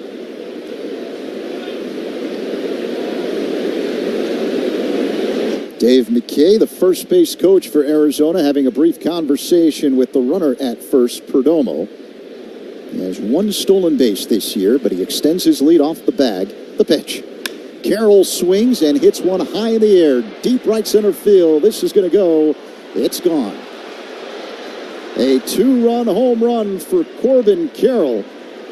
And the Diamondbacks add to their lead, 3-0 now over the Cubs. Here in the 5th, second home run allowed in the frame by Hendricks. Now a little changeup from Kyle, and this pitch is down, but I think it gets a little too much of the plate, I'm sure, for Kyle's liking. And Carroll stays on this change. And it's middle, about knee high, and Carroll wasn't out in front of that one. He hammers this ball, as we said. You don't have to really crunch it to get it out of here tonight. This ball halfway up the bleachers, and right, maybe 4 or 5 rows, maybe, but ball really carrying to the gaps here at Wrigley Field. A 418-foot drive by Carroll, exit velocity 105 miles per hour. Ketel Marte looks at a ball low and outside. The next pitch is popped up, left side, foul out of play. 1-1 the count. Marte is 0 for 1 with a walk. A dangerous hitter, batting at .294. The All-Star has 19 home runs and 57 RBIs. Hits one high in the air to center field. Playable for Crow Armstrong, who roams toward left center to make the catch. Out number 2 as Marte is retired.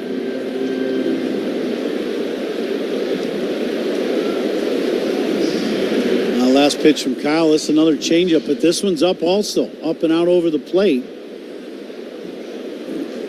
So that's something Kyle's going to have to really try to get that changeup going back downhill. Jock Peterson at the plate. He swings and pulls one foul on the ground off to the right.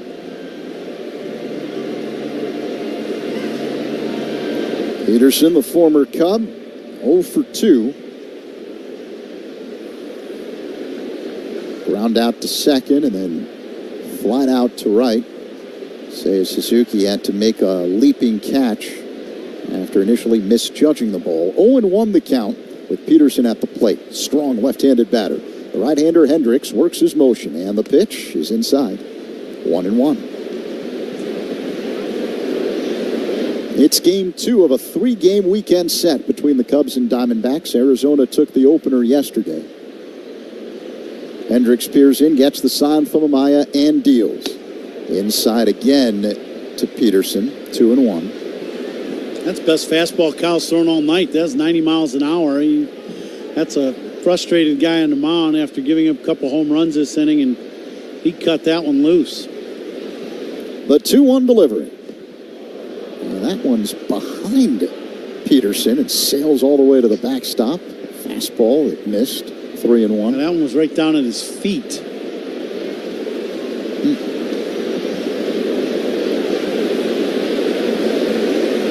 This happens occasionally, but Hendricks clearly has lost the feel of his pitches here in this fifth inning. 3-1 the count. And the pitch. And that hit Peterson. Looked like in the elbow guard. He heads to first. Yeah, they either hit him in the elbow or in the back shoulder. And that'll bring out Torey Lovello, and he's coming out to talk to the home plate umpire after 3 pitches well inside. And he's wondering, what the deal is with why there's nobody asking about, I'm sure, why no one's asking about the hit by pitch. And do you think the Cubs may have taken offense to Carroll after he hit the home run? Don't know. Didn't see anything that really stood out to me. There was a home run to left off the bat of Thomas, home run to right. But I didn't see, I don't know what the talk was to the dugouts. I didn't see anything that really stood out to me. But I can say this, the best fastballs Kyle has thrown was in that last at bat, his best velocity. The reason the crowd is booing is that argument between Torey Lovello and home plate umpire Alfonso Marquez just ended as Lovello goes back to the Diamondbacks dugout along the first base line.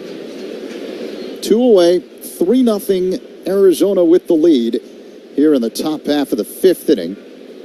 Christian Walker at the plate. He's the cleanup man. The pitch, low and outside, 1-0. I know the Cubs are getting someone warmed up. Tyson Miller now warming up. They had a shot of the Cubs dugout when Kyle threw that pitch down at the feet of Peterson. Instantly, Counsell went to the phone and got somebody up in the bullpen. So I would think this is pitch number 80 coming up for Kyle. His day may be coming to an end quick with 2 outs here in the fifth. Walker's 0 for 2 tonight. Powerful right-handed batter.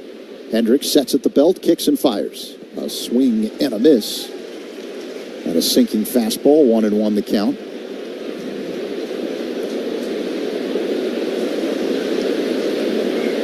Alec Thomas and Corbin Carroll both homering here in this fifth inning for the Diamondbacks. They're up 3-0. The pitch is fouled back out of play by Walker, 1-2. Lunged across the plate to make contact with a curveball.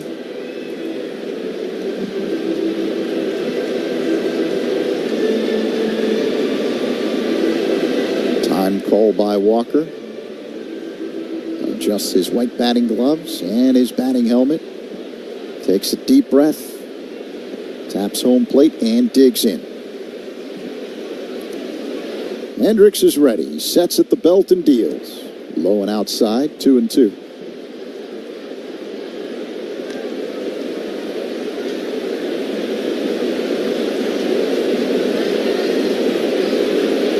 Looking at Peterson over at first base, he's got a pretty good lead. He was thinking of running 2 pitches ago. Here comes the 2-2. A dribbler on the right side, fielded on the infield grass by Bush. He jogs to the bag. There's out number 3. But Arizona doing some damage here in the fifth inning. A couple of home runs, 3-0 Diamondbacks as we head to the last of the fifth on The Score and the Southwest Airlines Cubs Radio Network. Every home run and double play is called by Pat and Ron on the Chicago Cubs Radio Network.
ahead in the top half of this fifth inning.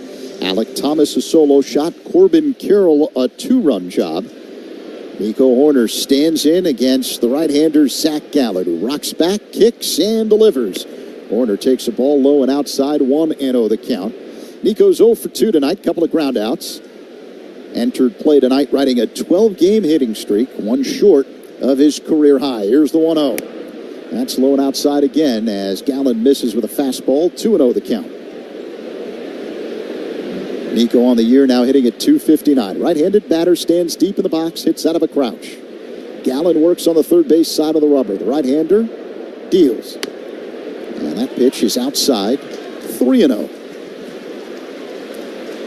Cubs have just 2 hits, a couple of singles by Miguel Amaya tonight. The 3-0 delivery. That's low, ball 4. So Horner, a leadoff walk here in the bottom half of the fifth inning. Boy, and talk about frustrating. It hasn't been any action offensively for either team. Top of the fifth, team comes out, hits 2 bombs and scores 3, and you walk the leadoff guy. You know, for Gallen, should get a good pitch to hit here on this first pitch. Yeah, the first pitch, 1-0 the count. Michael Busch is 0 for 2 tonight. Left-handed batter stands deep in the box, hits out of a crouch. Nico's got a big lead off the first base bag. And the pitch. It's in there for strike. Slow-moving breaking ball that floats into the zone, 1-1. Nico's got a good lead, but the problem is Gallen is very quick to home plate. He slide steps to the plate, so to run on him, you're almost guessing when he's going to go to the plate. The pitch. Outside, 2-1. It's the third time around in the order for the Cubs against Gallen.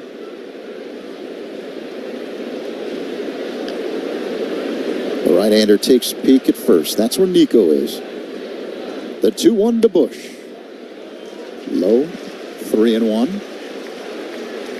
I'm just really surprised he has gone with so many off-speed pitches in this at-bat to Busch after walking Nico to start out the inning. So 3-1 the count. Horner at first. Busch waits. And the pitch.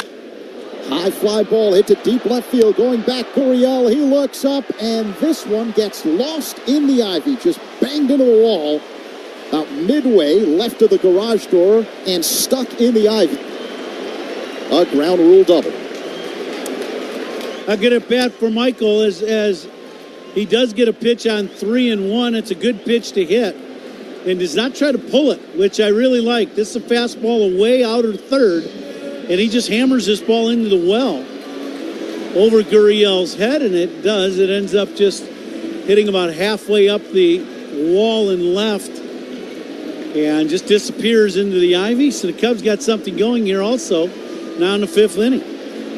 Double by Cubs batters are sponsored by Traffic Tech. Double up your business with Traffic Tech, the hardest working team in transport. So men at second and third. No one out here in the last of the fifth. Seiya Suzuki at the plate. Arizona 3-0 lead. Gallen deals. Seiya swings and pounds one on the ground. Foul off to the left, 0-1. Right, and here's where you need a big swing of the bat from Seiya or Ian Happ. Get the Cubs right back in this ballgame. Crowd has been quiet so far, but here in the fifth, they might get a little action here and get them going into this ballgame. Seiya has walked twice tonight. The pitch. Inside, 1-1. Gallen missing with a fastball. There is a huge crowd here at Wrigley Field. We are at capacity and then some. Rooftops full, standing room only. Packed house here at the friendly confine. Wind a non-factor this evening. 1-1 the count. Here's the pitch. Seiya looks at another ball low. 2-1. Cubs doing a very good job in this inning of laying off these off-speed pitches by Gallen. He hasn't missed by much, but he has not been attacking the strike zone at all in this inning. Suzuki waits. The 2-1 delivery. Foul back off the screen. Gallen going with the fastball there. 2-2.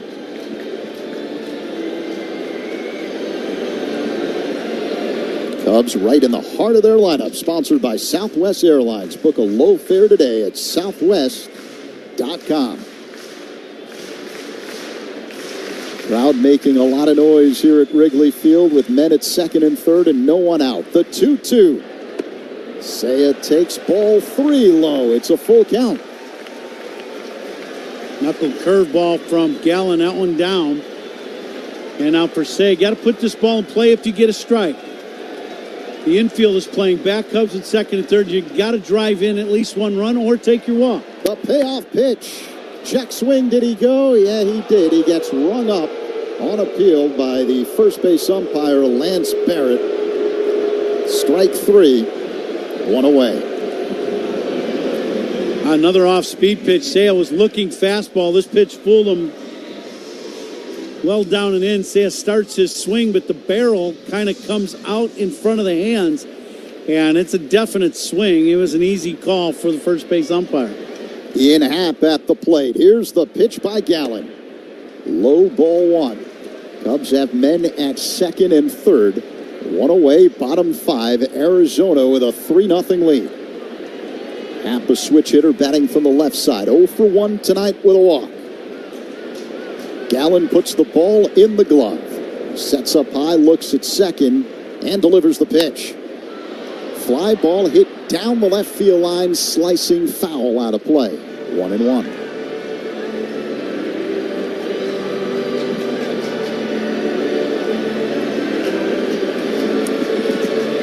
Arizona still playing their infield back, obviously up 3-0. They'll give up the run for an out here with 1 out here in the 5th. Happ, the Cubs cleanup man. The 1-1. Called strike. Fastball clocked at 95 miles per hour. Top of the zone on the outside corner, 1-2.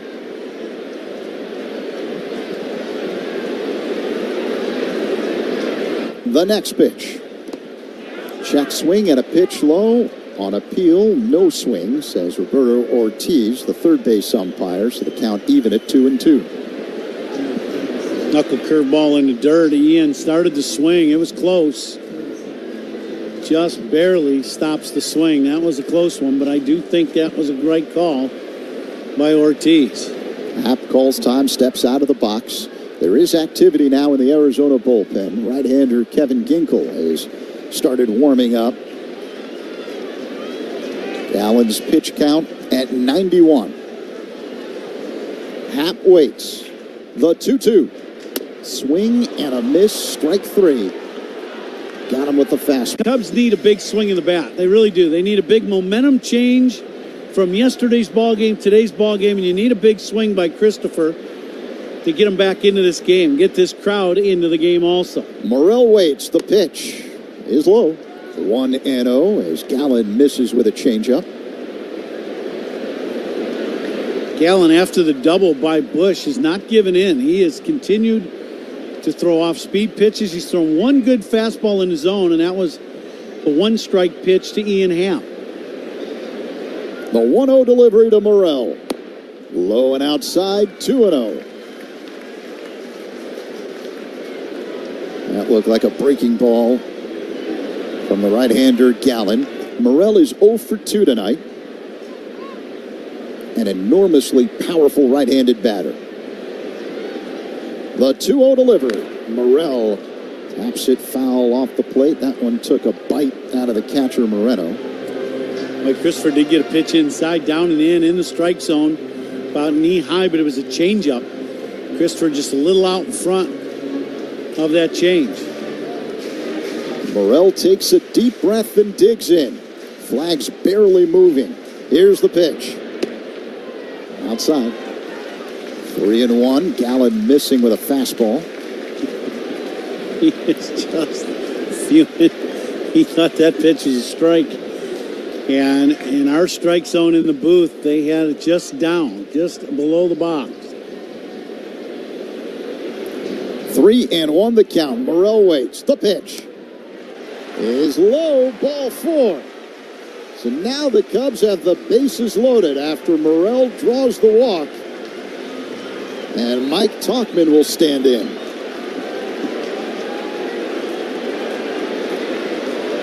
There are a lot of times we talk about this game and you just can't quite figure it out. There's sometimes You know, it's just an odd game. You know, the thing is, for Gallen, he's been good with his fastball all game long, and then it seems like all of a sudden he vacated the heater and was going to a lot of off-speed pitches in this inning, and he's been pitching him behind in the count the whole early part of the inning. It's just kind of an odd inning. Brent Strom, the Arizona pitching coach, a brief mound meeting with Gallen and the entire Diamondbacks infield. Mike Tauchman will stand in. He's 0 for 2 tonight. A ground out and a fly out. Cubs have the bases loaded. Nico's at third. Bush at second. Morel at first. Kind of playing Tauchman in the outfield straight up. Thomas maybe a step or two to the opposite way. Tauchman swings and misses at a change. 0-1.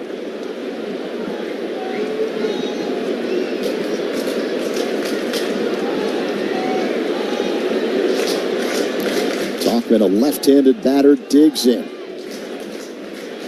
Here comes the 0-1 by Gallen. That's low. 1-1 the count. Another changeup. Arizona with a 3-0 lead. Cubs trying to come back here in the last of the fifth. 2 away, bases loaded. Gallen sets up high. He kicks and delivers. That pitch up high. 2-1. That fastball not really close. That one about neck high. Tauchman didn't even flinch at that one.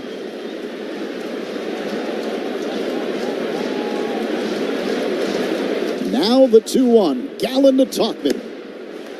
It's in there for a strike. 2-2, a changeup. On the inside corner.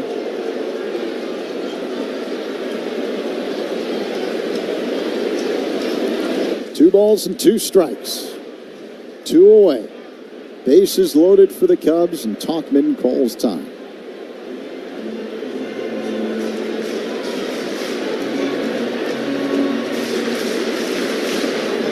Tauchman was just activated yesterday after spending time on the injured list with a groin strain.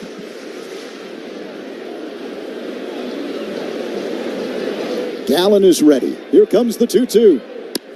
A bouncing ball hit on the right side, fielded by Walker. Underhand toss to Gallen, covering the bag in time to get Tauchman. And the Cubs leave the bases loaded. After 5, it's Arizona with a 3-0 lead over the Cubs. On the score on the Southwest Airlines Cubs Radio Network. Not completing high school is more of a social thing than it was an academic thing. Even though all these years have passed, I still had that longing to have my diploma. At age 30, Carissa finished her high school diploma. If you're even considering getting your high school diploma, you can do it. No one gets a diploma alone. If you're thinking of finishing your high school diploma, you have help. Find free adult education classes near you at finishyourdiploma.org. That's finishyourdiploma.org. Brought to you by the Dollar General Literacy Foundation and the Ad Council. Not completing high school is more of a social thing than it was an academic thing. Even though all these years have passed, I still had that longing to have my diploma. At age 30, Carissa finished her high school diploma. If you're even considering getting your high school diploma, you can do it. No one gets a diploma alone. If you're thinking of finishing your high school diploma, you have help. Find free adult education classes near you at finishyourdiploma.org. That's finishyourdiploma.org. Brought to you by the Dollar General Literacy Foundation and the Ad Council.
Sun continues to set. Lights beginning to have more and more of an effect, but still plenty of daylight here in the twilight hour. Arizona scoring all of their runs in the 5th inning. Solo home run by Alec Thomas and a 2-run homer by Corbin Carroll. Tyson Miller, the new man on the mound, pitching for the Cubs in relief of Kyle Hendricks, will miss for ball 1 to Lourdes Gurriel Jr.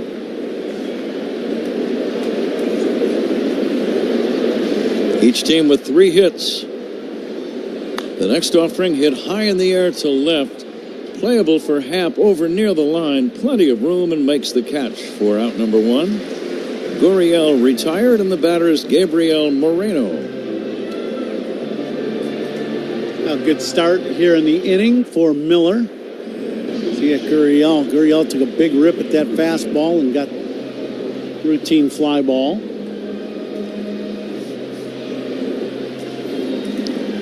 Moreno has walked and bounced to third. And the pitch on the way. Swing and a miss, and the count 0-1. And Cubs pitching changes. They're sponsored by James Hardy Building Products, siding with the Cubs. The tall, long-legged right-hander Miller coming back. This ball is lifted in the air to right in the twilight and dropping back in amongst the customers. Zach Gallen is over 100 pitches for Arizona. I'd be surprised if he comes back out for the bottom of this inning. Yeah, same here. I think that last inning was, kind of like one of those innings where you just kind of empty the tank to get through that 5th, and I would anticipate he'll be done. Moreno takes outside, 1-2.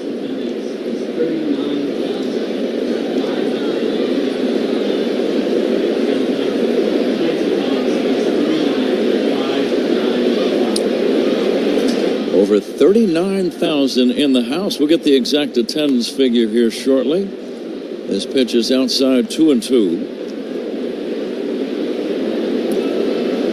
Big crowd, boy. How about it? You look at the ballpark, they're standing room only, and then even the rooftops absolutely packed on a gorgeous night here at Wrigley.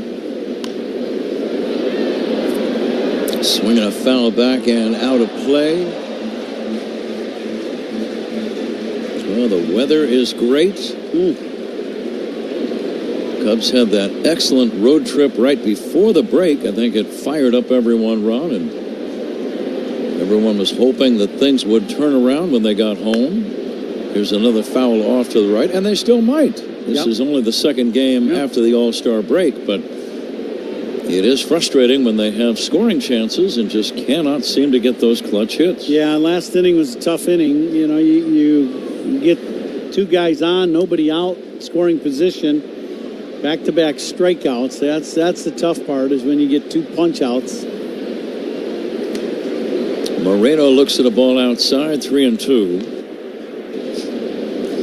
Undoubtedly, in your long career run as a professional, minor league, big leagues, you had to be on some teams who struggled with men in scoring position. Was there ever any kind of a meeting or any advice that you would give? Yeah, you kind of, when the team is going like that, you kind of try to take it on yourself a little bit and make sure you do your job the best you can. 3-2 pitch popped up. Good fastball in on his hands. Horner, the second baseman, in very short right, will make the catch. And that's out number 2.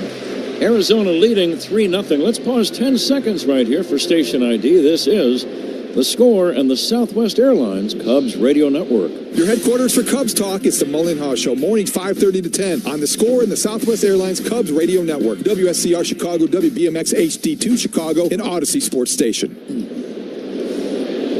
With former Cub and All-Star Ron Coomer, Pat Hughes at Wrigley on a delightful summer night. Zach Zaidman working alongside, and Paul Zarang, our excellent engineer at the controls. Arizona leading 3-0 in the 6th inning. Suarez pulls it foul deep to left, out of play. Getting back to your thoughts, Ron, about runners in scoring position, sometimes it would appear, and this is just from the outside looking in, that each guy tries to do a little bit too much. Yeah, I would agree. And you know, part of it is, you know, you want to get the big hit. You want to get the big 3-run homer. Swing and a miss, strike 3. Nice 1-2-3 inning by Miller. We'll continue this when we come back. Cubs coming up in the bottom of the 6th inning. The score, Arizona 3, Cubs nothing. This is the score and the...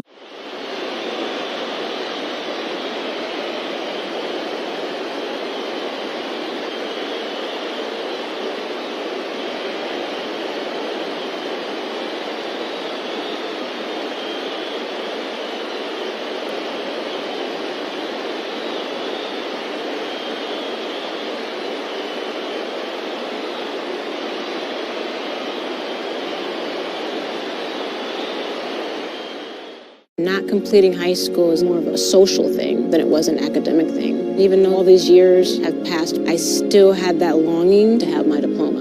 At age 30, Carissa finished her high school diploma. If you're even considering getting your high school diploma, you can do it. No one gets a diploma alone. If you're thinking of finishing your high school diploma, you have help. Find free adult education classes near you at finishyourdiploma.org. That's finishyourdiploma.org. Brought to you by the Dollar General Literacy Foundation and the Ad Council.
Gave up 3 hits, no runs, and leaves with a 3-0 lead. Kevin Ginkel, big, tall, strong right-hander, has pitched well this season. 42 games. Ginkel's ERA 2.55. Dansby Swanson will try to start a rally against him, and he takes a strike. 0-1.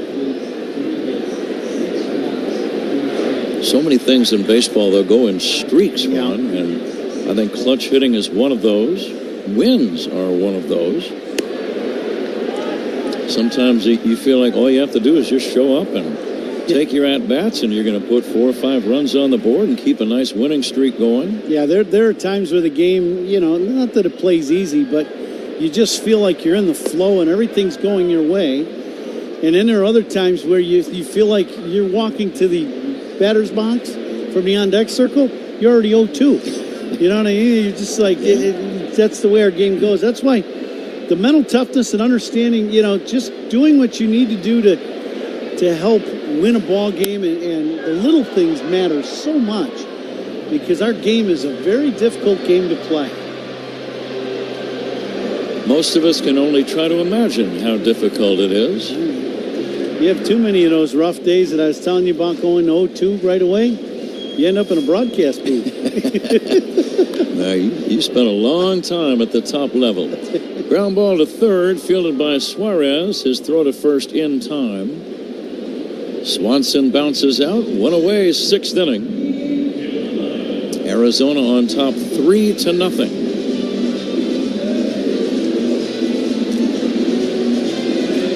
See if Amaya can continue his nice day so far today. He's got 2 singles in the ball game. Cubs with 3 hits. He's got 2 of them. Michael Busch with a double has the other. Here's Amaya swinging and fouling it back.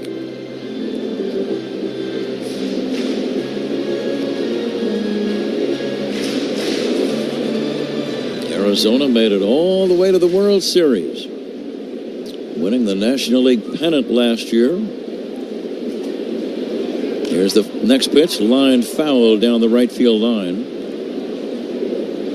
Former Cub announcer Bob Brenly was their manager when they won their first World Series title back in 2001, a classic against the Yankees.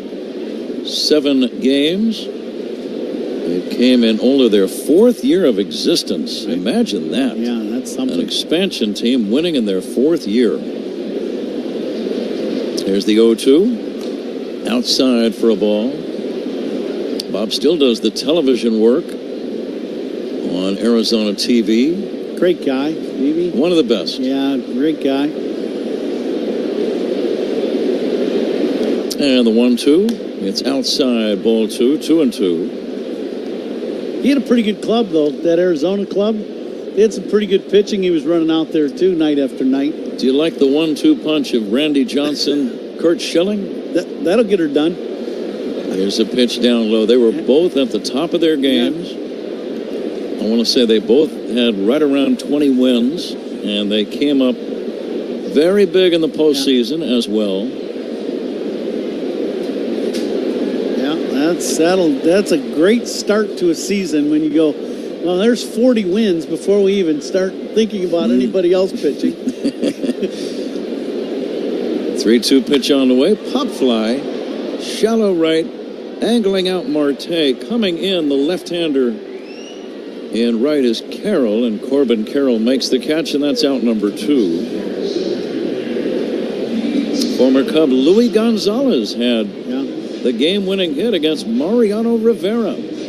Remember that? The little bloop single over the head of Derek Jeter at shortstop. In the bottom of the 9th inning, Craig Counsell played in that inning. In fact, he batted right before Louis Gonzalez and got hit by a pitch, as I recall. Yeah. Craig also played for the world champion Florida Marlins, and they were the Florida Marlins in 1997. Here's a high pop fly off the bat of Pete Crow Armstrong.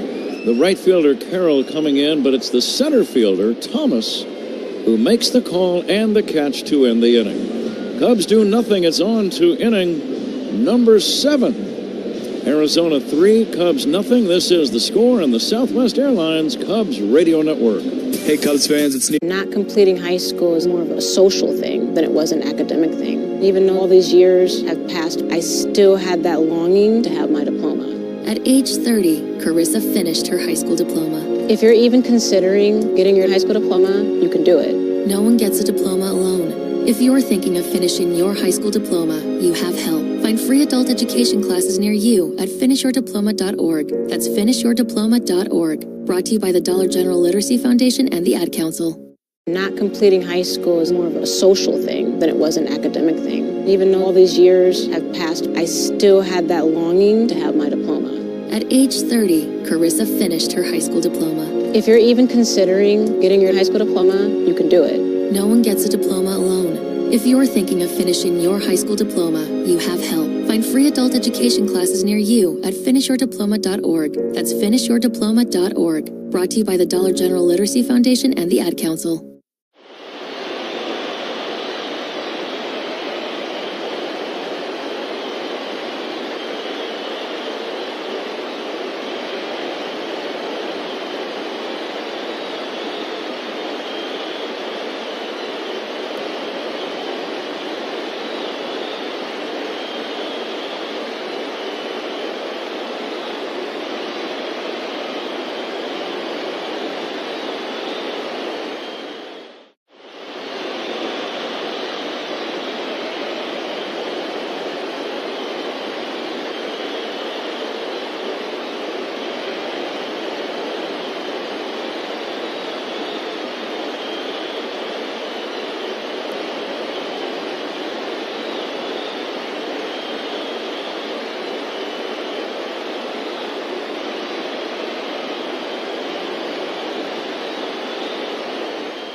the Cardinals with a 6-5 lead over the Braves. The Reds and Nationals are tied at 4. They're in the top of the 8th inning, and the Brewers strike first. A 1-0 lead over the Twins in the top of the 7th. Jackson Churio, an RBI single. Pat? Zach, thanks for the updates. Here it's 3-0 Arizona. Drew Smiley, tall, lanky veteran left-hander, now pitching for the Cubs.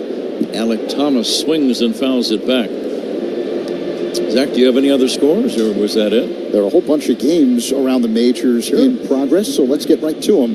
The Orioles leading the Rangers 7-2 now in the top half of the 7th inning. Jordan Westburg and Cedric Mullins among those going deep for Baltimore. Here's the 0-1, hit in the air to deep left. Going back is Happ with room near the track, gloves it, and that's out number 1. And the first out is sponsored by Xfinity. Stream sports with Xfinity because it's only live once. After 7 innings of play in Cleveland, the Padres lead the Guardians 3-0. Luis Arraez with an RBI via a walk. Royals on top of the White Sox 6-1 now in the bottom half of the 8th inning. Bobby Witt Jr. with an RBI double. 1 away, nobody on for Geraldo Perdomo. He takes inside, Zach. Dodgers on top of the Red Sox 3-2. They are in the top of the 7th inning. Gavin Lux with a solo job for L.A. Rockies leading the Giants 2-1. They're in the top half of the 5th inning. As Perdomo has grounded out and walked. Go ahead, Zach. Yeah, he fouls that one away. And then finals on the board. The Tigers a 7-3 victory over the Blue Jays. The A's an 8-2 victory over the Angels. Here's a check swing foul at the plate. Brent Rooker with a 3-run home run. The Mets shut out the Marlins 1-0. Luis Severino 7 strikeouts in 6 scoreless innings to pick up his 7th win. Pat? Zach, thanks for the update. We mentioned Bill Madlock, 4-time batting champion, is going to sing "Take Me Out to the Ball Game." He's also got a microphone. I hope you can hear. Everything good, Bill? How you doing? I'm doing fine. You look like you could get out and lash out a couple of line drives right now. I know I can strike out as much as these guys doing. Do you follow the game closely these days? Right now, yes, because I was telling the Cubs' 4th round draft choice is one of my students from Vegas. What's his name? Ty. Here comes the 2-2 to Perdomo. A fly ball, shallow right. Coming in Suzuki, routine play, and that's going to be out number 2. Bill, 4 batting titles. Which one, if any, means more to you than the others, and why? Well, probably the second one that I got here. I went 4 for 4 on the last day to beat Ken Griffey Jr. I bet you remember the exact pitchers you got hits against that day. It was Montreal, so they're not in a good state. So 2 batting titles here with the Cubs and 2 with the Pirates, if I'm not mistaken? Yes. And you spent some time with the Tigers. I thought you came close to another title with them, didn't you? Yes, I did, yeah. Here's a ground ball to second off the bat of Carroll. It's going to be a 1-2-3 inning for Smiley. And we thank Bill Madlock for dropping by. We're going to let him sing "Take Me Out to the Ball Game." It is 3-0 Arizona here at Wrigley in the middle of the 7th inning. And here is former Cubs.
Bill Madlock was right. The Cubs need some runs. And it's getting kind of late. Bottom of the 7th inning. 3-0 Arizona. Alec Thomas with a homer in the 5th inning. Alec, a Chicagoland native, made it 1-0. Later in the inning, Corbin Carroll hit a 2-run homer, and that's it. Justin Martinez, the new right-handed pitcher on the mound for Arizona. Very hard thrower, fires a strike to Nico Horner. Nico has grounded out twice and walked. His 12-game hitting streak is on the line. He will hit a ground ball sharply to short, fielded by Perdomo, and he throws to first for out number 1. Nico hit it sharply, but right to the shortstop. 1 down, and here's Michael Busch.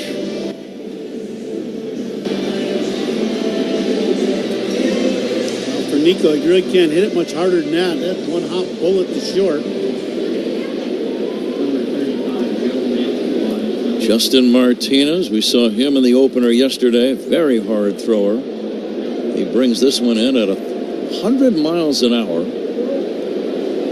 And it's a strike to Michael Busch. Busch 1 for 3 with a double. He will swing and miss, and the count 0-2. Had a chance to talk to Billy quickly after he sang the 7th inning stretch. What a hitter he was. My goodness. I grew up coming to this ballpark and watching a lot of games when he was playing here for the Cubs. And that garage door in left center and that 368 mark, it's like he had that a bullseye in that spot. A swing and a miss, strike 3. The ball in the dirt. The throw to first in time. Busch strikes out. And that's the 2nd out in the inning. And it's up to Seiya Suzuki, Cubs trailing by a score of 3-0. You know how you recall certain hitters and certain characteristics of hitters? He was one of those guys to me, Pat, that it seemed like every game he hit 3 balls right on the button. Yeah. And I mean screaming line drives, not high, deep fly balls, just screaming line drives, and that's how you win batting championships. He had very quick hands, great hand-eye coordination, and he had that ability to wait until the last second before pulling the trigger on the swing. Yeah, there was not a lot of wasted movement at all in his swing. He was very short with his swing and direct to the contact point. The 1-1 to Suzuki is inside ball 2. Let's see if Seiya can get on. Ian Happ is on deck. You get the feeling the Cubs are going to need a home run, maybe 2, to win this game tonight. Seiya fouls it back in the count 2-2. That ball hit the screen and came down and hit the umpire, Alfonso Marquez. I don't think it injured him at all, but I'm sure he wasn't overjoyed with it. And the 2-2. Swing and a miss, strike 3, and the Cubs do nothing in the 7th inning. We go to the 8th, Arizona 3, Cubs nothing. This is The Score and the Southwest Airlines Cubs Radio Network. Hey, Cubs fans, it's Justin Steele. Listen to every game here on Chicago.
we'll do it again in the Benny's Beverage Depot attendance game. Drew Smiley out to work the 8th inning.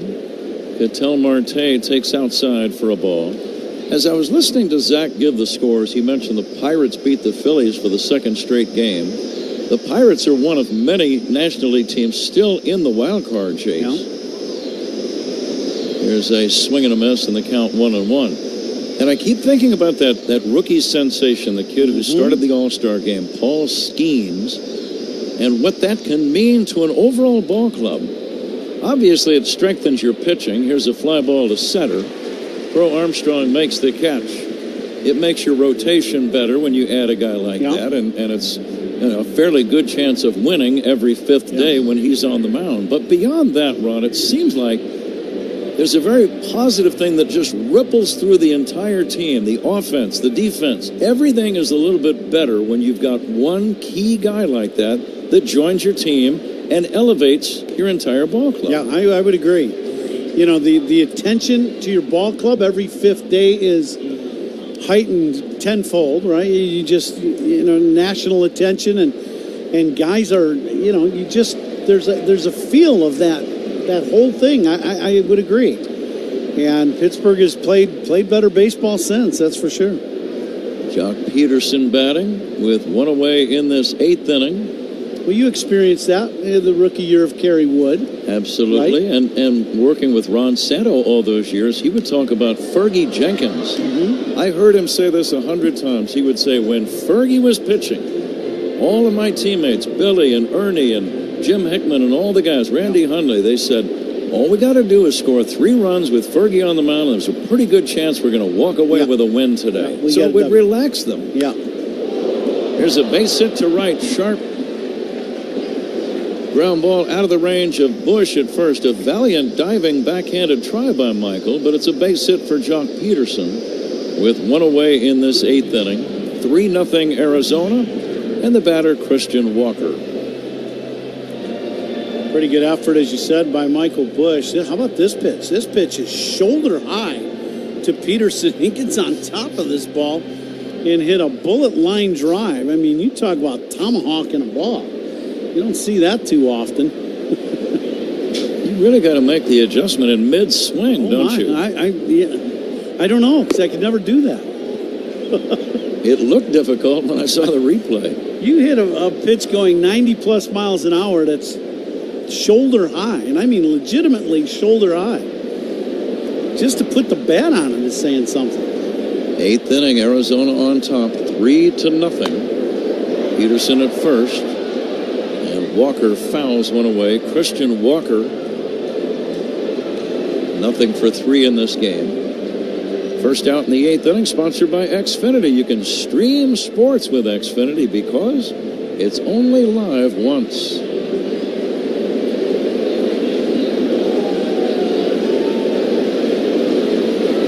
Left-handed pitcher, right-handed batter. The next offering to Walker in the dust. Blocked skillfully by Amaya. We are coming to you live all season long from the Invesco QQQ broadcast booth. Proud ETF partner of the Chicago Cubs. QQQ. Smiley ready for the 2-1 offering to the right-handed batting Walker. He jams him, and the pop-up is going to be caught in foul territory by Morrell over near the Cubs' third base dugout. Good pitch, out number 2. Yeah, excellent pitch in on the hands, a little cross-fired fastball from Smiley. Walker a little frustrated with himself. He's grounded out weakly to third, punched out, flown out to third. 2 down, a man at first. Still nice and warm. It was 77 at game time. Peterson dancing off and almost gets picked off. Not sure what Peterson was thinking with Smiley still in the stretch. Peterson suddenly jumped out about 3 more feet towards second base and then had to really scramble back in quickly. Yeah, that was kind of an odd move with a left-hander on the mound. Now you see that more often where a guy will take off early with a right-hander on the mound. The lefty's looking right at him. Lourdes Gurriel Jr., the batter, he'll take down low. Fly balls might be a little difficult to see now during the twilight hour. I thought that ball that Christopher just caught was really tough to track once the ball got up above the lights. Diamondbacks have a righty, Ryan Thompson, and a lefty, Joe Mantiply, throwing in their bullpen. Gurriel nothing for 3. Peterson runs the pitch. Strike, throw to second. They'll never get him. He stole it much more on Smiley than he did on a good throw by Amaya. Yeah, good jump by Peterson, definitely. And this 8th inning is sponsored by Cars for Kids, 877 Cars for Kids. That's Cars to the K to donate your car today.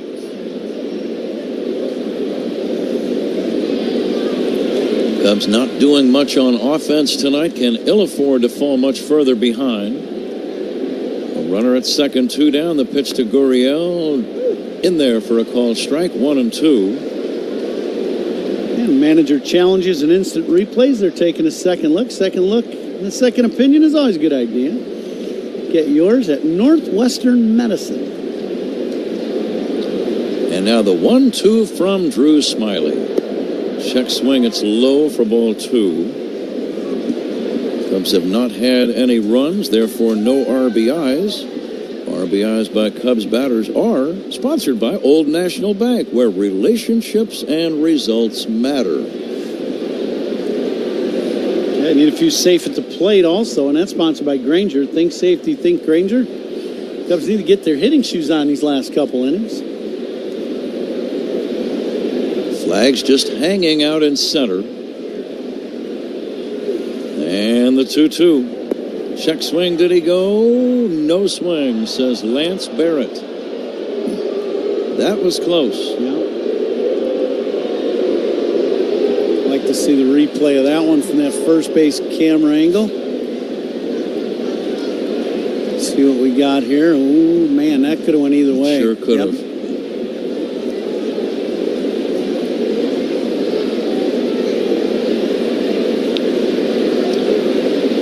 Now the 3-2 stretch by Smiley. Instead, the batter Gurriel backs away. It seems like the guys in the middle of the order, Ron, have such strong wrists. Yeah. They can create the illusion of a check swing a little bit better than the guys in the bottom of the order. I would agree. Yep. Big, strong guys have control of that barrel. Absolutely. Swing and a miss. Strike 3. This time he went. And that ends the inning. No runs for Arizona. It's getting late. We go to the bottom of the 8th inning. Diamondbacks 3, Cubs nothing. This is the score in the Southwest Airlines Cubs Radio Network. Hall of Famer Pat Hughes and Ron Coomer bring you all. Not completing high school is more of a social thing than it was an academic thing. Even though all these years have passed, I still had that longing to have my diploma. At age 30, Carissa finished her high school diploma. If you're even considering getting your high school diploma, you can do it. No one gets a diploma alone. If you're thinking of finishing your high school diploma, you have help. Find free adult education classes near you at finishyourdiploma.org. That's finishyourdiploma.org. Brought to you by the Dollar General Literacy Foundation and the Ad Council. Not completing high school is more of a social thing than it was an academic thing. Even though all these years have passed, I still had that longing to have my diploma. At age 30, Carissa finished her high school diploma. If you're even considering getting your high school diploma, you can do it. No one gets a diploma alone. If you're thinking of finishing your high school diploma, you have help. Find free adult education classes near you at finishyourdiploma.org. That's finishyourdiploma.org. Brought to you by the Dollar General Literacy Foundation and the Ad Council.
To learn more, Volvo. Ian Happ will try to get on base any way he can.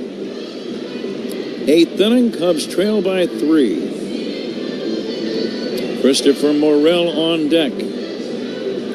You saw Thompson yesterday, Ron. He's one of those all arms and legs guys.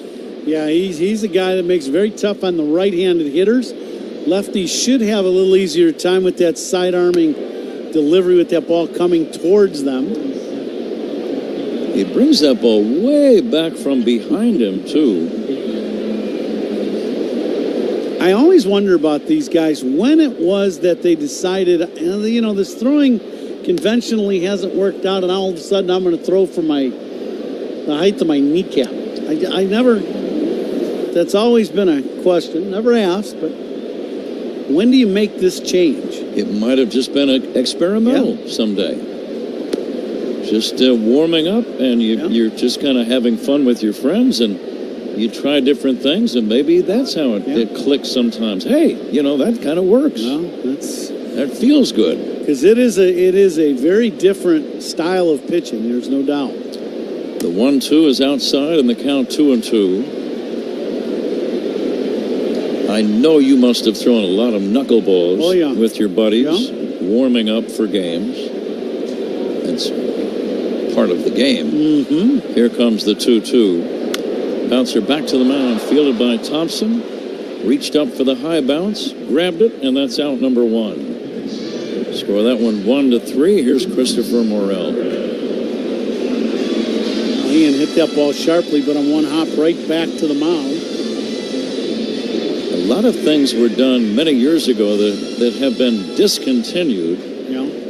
Playing catch right in front of the dugout right before the ball game begins is something that I wish they'd bring back. And I don't, most of the guys now, if you're going to play catch before the ball game, they go down the line and do it. But every game I played catch right before ball game, right in front of the dugout. Just 20 good throws, get your arm good and loose. Here's the 0-1. It's down low for a ball, 1-1. I think the fans like to see the guys out playing catch. Hey, there's Ron Comer over there. Now the 1-1 to Morel. And it's taken outside for a ball, 2-1. Now, to answer your question about when Ryan Thompson decided to start throwing this way, he modeled his pitching ability after former Diamondbacks closer Byung-Hyun Kim. He mimicked pitching like him from the age of 8. Wow. How do you spell Kim's name, Zach? I'm just trying to recall that. K-I-M. Yeah. I mean the full name. B-Y-U-N-G-H-Y-U-N. Swinging a foul at the plate. The ball bounced up and hit Christopher while he was still in the box. I think that's the guy that Ron Santo used to call Yum Yum Kim.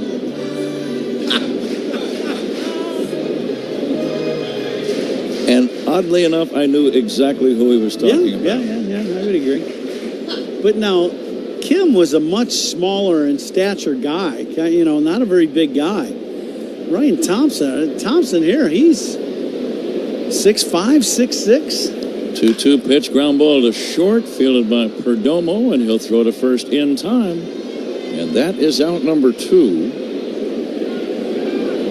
Yeah, you're right. They do not remind you at all of one another. 2 down, and here is Mike Tauchman. It took a while, Thompson told SI, regarding that pitching style, to convince his high school coach to allow him to pitch sidearm. Chopper foul. So he practiced it like every day for 3 months, and then Thompson says, quote, then all of a sudden it went from sophomore year not being very good to junior year.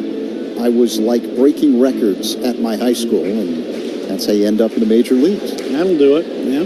Not going to change now. Here's the 0-1, bounce to second. Fielded by Marte. It's an easy 1-2-3 inning for Ryan Thompson. Opposing pitching changes, by the way, sponsored by Sloan, official water efficiency partner of the Cubs and leader in smart water. Not completing high school is more of a social thing than it was an academic thing. Even though all these years have passed, I still had that longing to have my diploma. At age 30, Carissa finished her high school diploma. If you're even considering getting your high school diploma, you can do it. No one gets a diploma alone. If you're thinking of finishing your high school diploma, you have help. Find free adult education classes near you at finishyourdiploma.org. That's finishyourdiploma.org. Brought to you by the Dollar General Literacy Foundation and the Ad Council. Not completing high school is more of a social thing than it was an academic thing. Even though all these years have passed, I still had that longing to have my diploma. At age 30, Carissa finished her high school diploma. If you're even considering getting your high school diploma, you can do it. No one gets a diploma alone. If you're thinking of finishing your high school diploma, you have help. Find free adult education classes near you at finishyourdiploma.org. That's finishyourdiploma.org. Brought to you by the Dollar General Literacy Foundation and the Ad Council.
CircaLasVegas.com. Ninth inning, Arizona on top 3-0. They scored their runs in a span of 3 batters in the 5th inning. A solo home run by Alec Thomas, and then a 2-run home run by Corbin Carroll.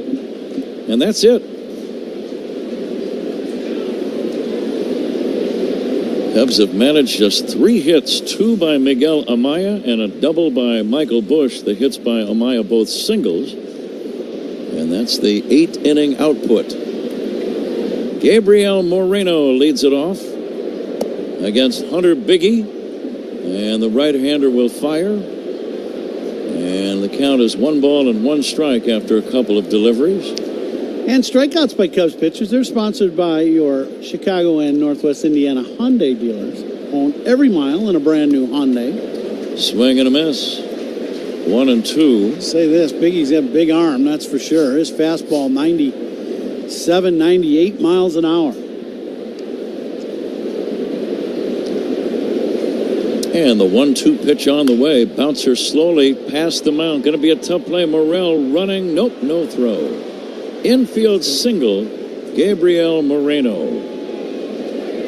Morel had cut in front of Swanson, and he gloved it cleanly, but there was just no way. The ball hit too softly. Infield single for Moreno. Yeah, it's one of them perfectly placed soft ground balls. Once it got past the mound, Christopher running hard to his left. If the ball gets to Swanson, he's just going to catch it and eat it also and just flip it to the mound. So little soft infield hit for Moreno. Bouncer foul toward third. Ron, it's time for you to think about the hardest working Cubs ball player tonight. Who do you like? Well, we've got a couple candidates. How about Miguel Amaya? He's had 2 hits in the ball game. It's a good choice. Good job behind the plate. Suarez fouls it away. The count 0-2. Well, maybe there will be some heroics and fireworks in the bottom of the 9th inning. So while Amaya was a good choice, it could be subject to change later on. I'd be more than happy. I mean, this is your call. I don't like to draft rules as we go along, but no, that's a good rule change. If a couple guys hit a couple bombs in the next inning and the Cubs win, we can definitely make a change. There's the 0-2. Fly ball to left. Well hit. Long run. Happ over. Makes the catch. And that's out number one. Suarez hit that. It looked like almost with one arm.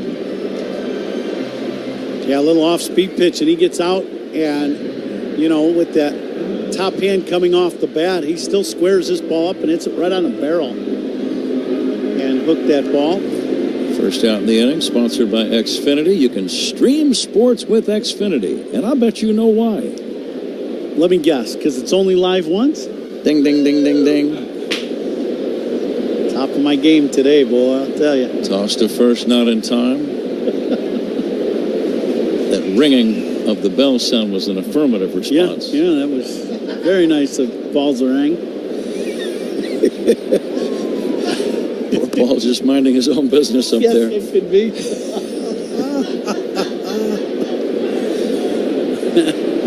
Alec Thomas homered to the opposite field and left. That began the scoring in the fifth inning. It was his third of the year. Dynamic little ball player. Great defense in center. I remember a home run he hit in the postseason last year. Maybe more than one, in fact, but one in particular against the Phillies. Yeah, I believe it was a pinch hit home run to right center. Swing and a foul back. But he is establishing himself as one of the outstanding young center fielders in our game right now. And if he, to me, in watching him play, you got two of them right now playing in the same game, him and Pete Crow Armstrong. And if these two guys learn to use their speed and use that other side of the field offensively, swinging the bat like Thomas did tonight with that opposite field homer, they're going to be around a long time. Liner to right center, a base hit. Rounding second, going to third, Moreno safely. Runners at first and third. Thomas stroking his second hit of the game. And now men at the corners with only one away, and the batter is Geraldo Perdomo. Moreno goes into second base and starts to slow down a little bit and then takes off for third, and I'm glad Pete Crow Armstrong didn't fall into that trap of trying to launch a throw to third base from right center. You want to keep the double play in order here in this inning, and Pete just threw the ball into second. And the pitch on the way to Perdomo. It's in there for a strike. Now here the Cubs defense, the corner infielders playing in. Bush obviously holding Thomas at first, but this is one of those first and third situations where that safety squeeze could come into play. Throw to first on a pickoff try, not in time. The only negative to that play with the situation that's right now on the offensive side for Arizona, you do not have a very fast guy at third base in Moreno. Probably a little below average speed. The 0-1, swing and a miss by Perdomo. Please stay tuned for the toast of the game, presented by Benny's Beverage Depot and named by Ron Coomer. That's coming up in the ninth inning. We also have to name a catch of the game. Now the 0-2, instead another throw to first. Just looking over. How about the catch by Suzuki in right back in the third inning? Yeah, that was a good play. Where he slightly misjudged it, but then went back and made a very nice play. We'll call that the catch of the game, sponsored by Catch Des Moines. Runner goes, swing and a miss, strike three. Stolen base, but it's out number two. Perdomo strikes out. Thomas gets the stolen base. And the batter now is Corbin Carroll. First stolen base of the game for Arizona, and they're usually a team they can run a little bit, that's for sure.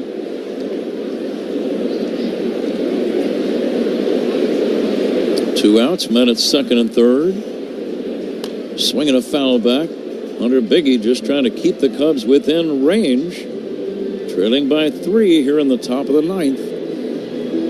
Catch Des Moines. They sponsor the catch of the game. Things aren't so hush-hush in Des Moines, where only the S's are silent. Discover the best of the Midwest at catchdesmoines.com. Now the 0-1 from Biggie. Low and inside for a ball. 1-1.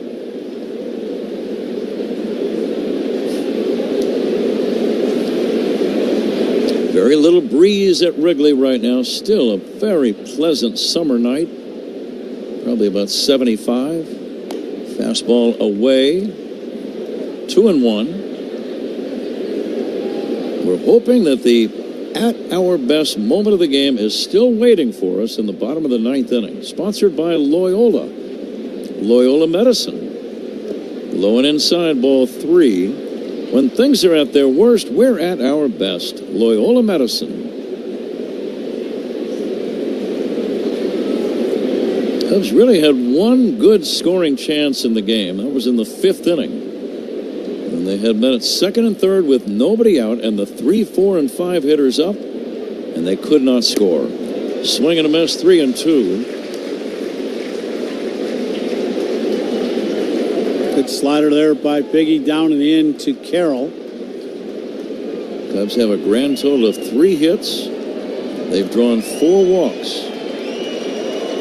The 3-2 from Biggie. Swing and a miss. Strike 3. Hunter Biggie strikes out Corbin Carroll. So the Cubs still have a shot. We go to the bottom of the 9th inning. It's Arizona 3 and the Cubs nothing. Not completing high school is more of a social thing than it was an academic thing. Even though all these years have passed, I still had that longing to have my diploma. At age 30, Carissa finished her high school diploma. If you're even considering getting your high school diploma, you can do it. No one gets a diploma alone. If you're thinking of finishing your high school diploma, you have help. Find free adult education classes near you at finishyourdiploma.org. That's finishyourdiploma.org. Brought to you by the Dollar General Literacy Foundation and the Ad Council.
Of the Chicago Cubs, brought to you by Menards. Save big money at Menards. Huh? Paul Sewald saved yesterday's game, his 14th of the year. Overall, he is 0-2. Sewald 14 out of 17 in save conversions. And he gets another shot tonight. Let's see if the Cubs can make a little noise and get some guys on base. Just under 40,000 were here, and most of them are still here. Dansby Swanson chops it foul on the first pitch, bottom of the 9th inning. Any plan against Sewald, Ron? Well, he's one of those guys. He's not like, he doesn't have the blazing fastball. He's usually 92, 94 miles an hour. He's going to go back and forth on speed just a little bit, as you see the breaking ball there. And crossfire, give you a couple different looks. He's a pitcher closing, right? Usually you get a lot of guys that are blowing gas, just throwing as hard as they can. This guy is not that. Check swing, did he go? I think he did, yep. Dansby ruled to have swung. Tried to hold up on a pitch that was up high. He did swing. It's now 1-2. Swanson has walked, flied to right, and bounced to third. Starters are the pitchers of record, Zach Gallen and Kyle Hendricks.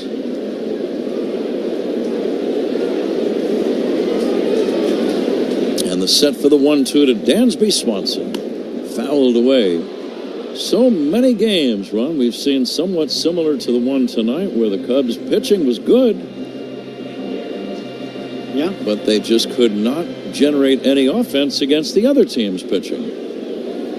Yeah, Cubs had only 3 hits in the ball game here going into the 9th. Swanson chops it foul or pokes it foul.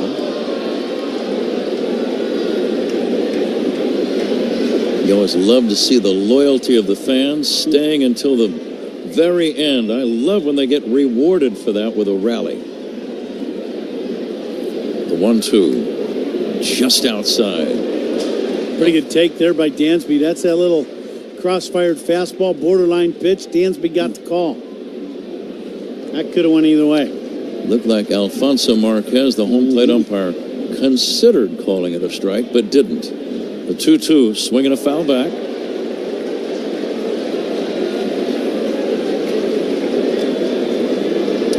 Arizona 3, Cubs nothing, bottom of the 9th inning. Nobody out, nobody on. 2-2 on Dansby Swanson. The pitch by Sewald, pulled foul toward the Cubs' third base dugout.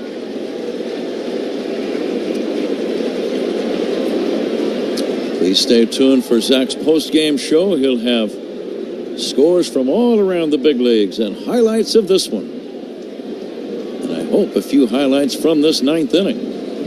The 2-2. Line drive caught by the shortstop Perdomo. You just can't hit a ball much harder than Dansby Swanson just did, but one shortstop lines out to the other. Yeah, Dansby gets good pitch to hit, fastball in the middle of the plate, and he puts an ace swing on it. And it's a line drive bullet right at Perdomo. Let's pause 10 for ID. This is The Score on the Southwest Airlines Cubs Radio Network. Take the Cubs with you in the Chicagoland area on the free Odyssey app. We are the Southwest Airlines Cubs Radio Network, WSCR Chicago, WBMX HD2 Chicago, and Odyssey Sports Station. Miles Mastroboni pinch hitting for Miguel Amaya. And the left-handed batter takes inside for ball 1. It's a spot where, in this case, a walk would be as good as a hit. Just something to get a little rally going. The 1-0, and that's going to be a strike. Top of the zone. Mastroboni didn't like that call. That pitch was up by quite a bit, too. That's one of the few that has been missed tonight. The 1-1 line drive, base hit right center in the alley. It goes out near the warning track, and Mastroboni has a double. There's a start. Well, Cub fans haven't had a lot to cheer about, but now here in the bottom of the 9th inning, Mastroboni, with 1 out, gets a high fastball, and he hammers this ball into the gap. Thomas cuts it off, but Mastroboni cruises into second base. Cubs need another base runner. Pete Crow Armstrong's at-bat takes on added significance now. As Ron suggested, if he gets on, then you get the tying run to the plate. And that would be Nico Horner. First things first. Crow Armstrong waits. Swings and misses at a breaking ball. Suarez, the third baseman, playing in on the grass at third. Walker at first, playing normal depth deep at first.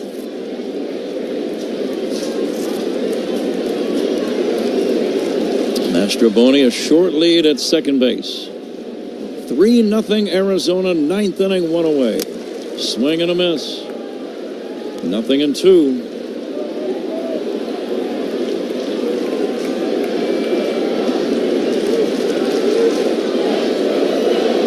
Big crowd ready to cut loose.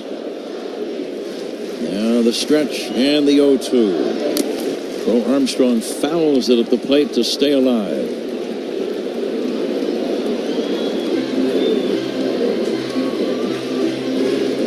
Cubs with 4 hits in the game. They're going to need some more to win this thing. Might need a long ball or 2. And the 0-2. Swing and a miss, strike 3. And that is out number 2 here in the bottom of the 9th inning. And doubles by Cubs batters are sponsored by Traffic Tech. Double up your business with Traffic Tech, the hardest working team in transport. Cubs could use one more double and get that tying run to the plate. Nico Horner has hit the ball sharply tonight a couple of times, but he is 0 for 3. And the pitch to Nico outside, almost a wild pitch. I wouldn't be surprised to see Nico take a strike here. He knows he has to get on somehow to keep the Cubs alive. And you've got a guy with power, Bush, on deck.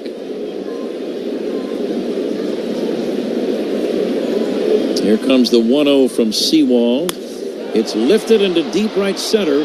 Going back is Carroll with a play, makes the catch, and the ball game is over.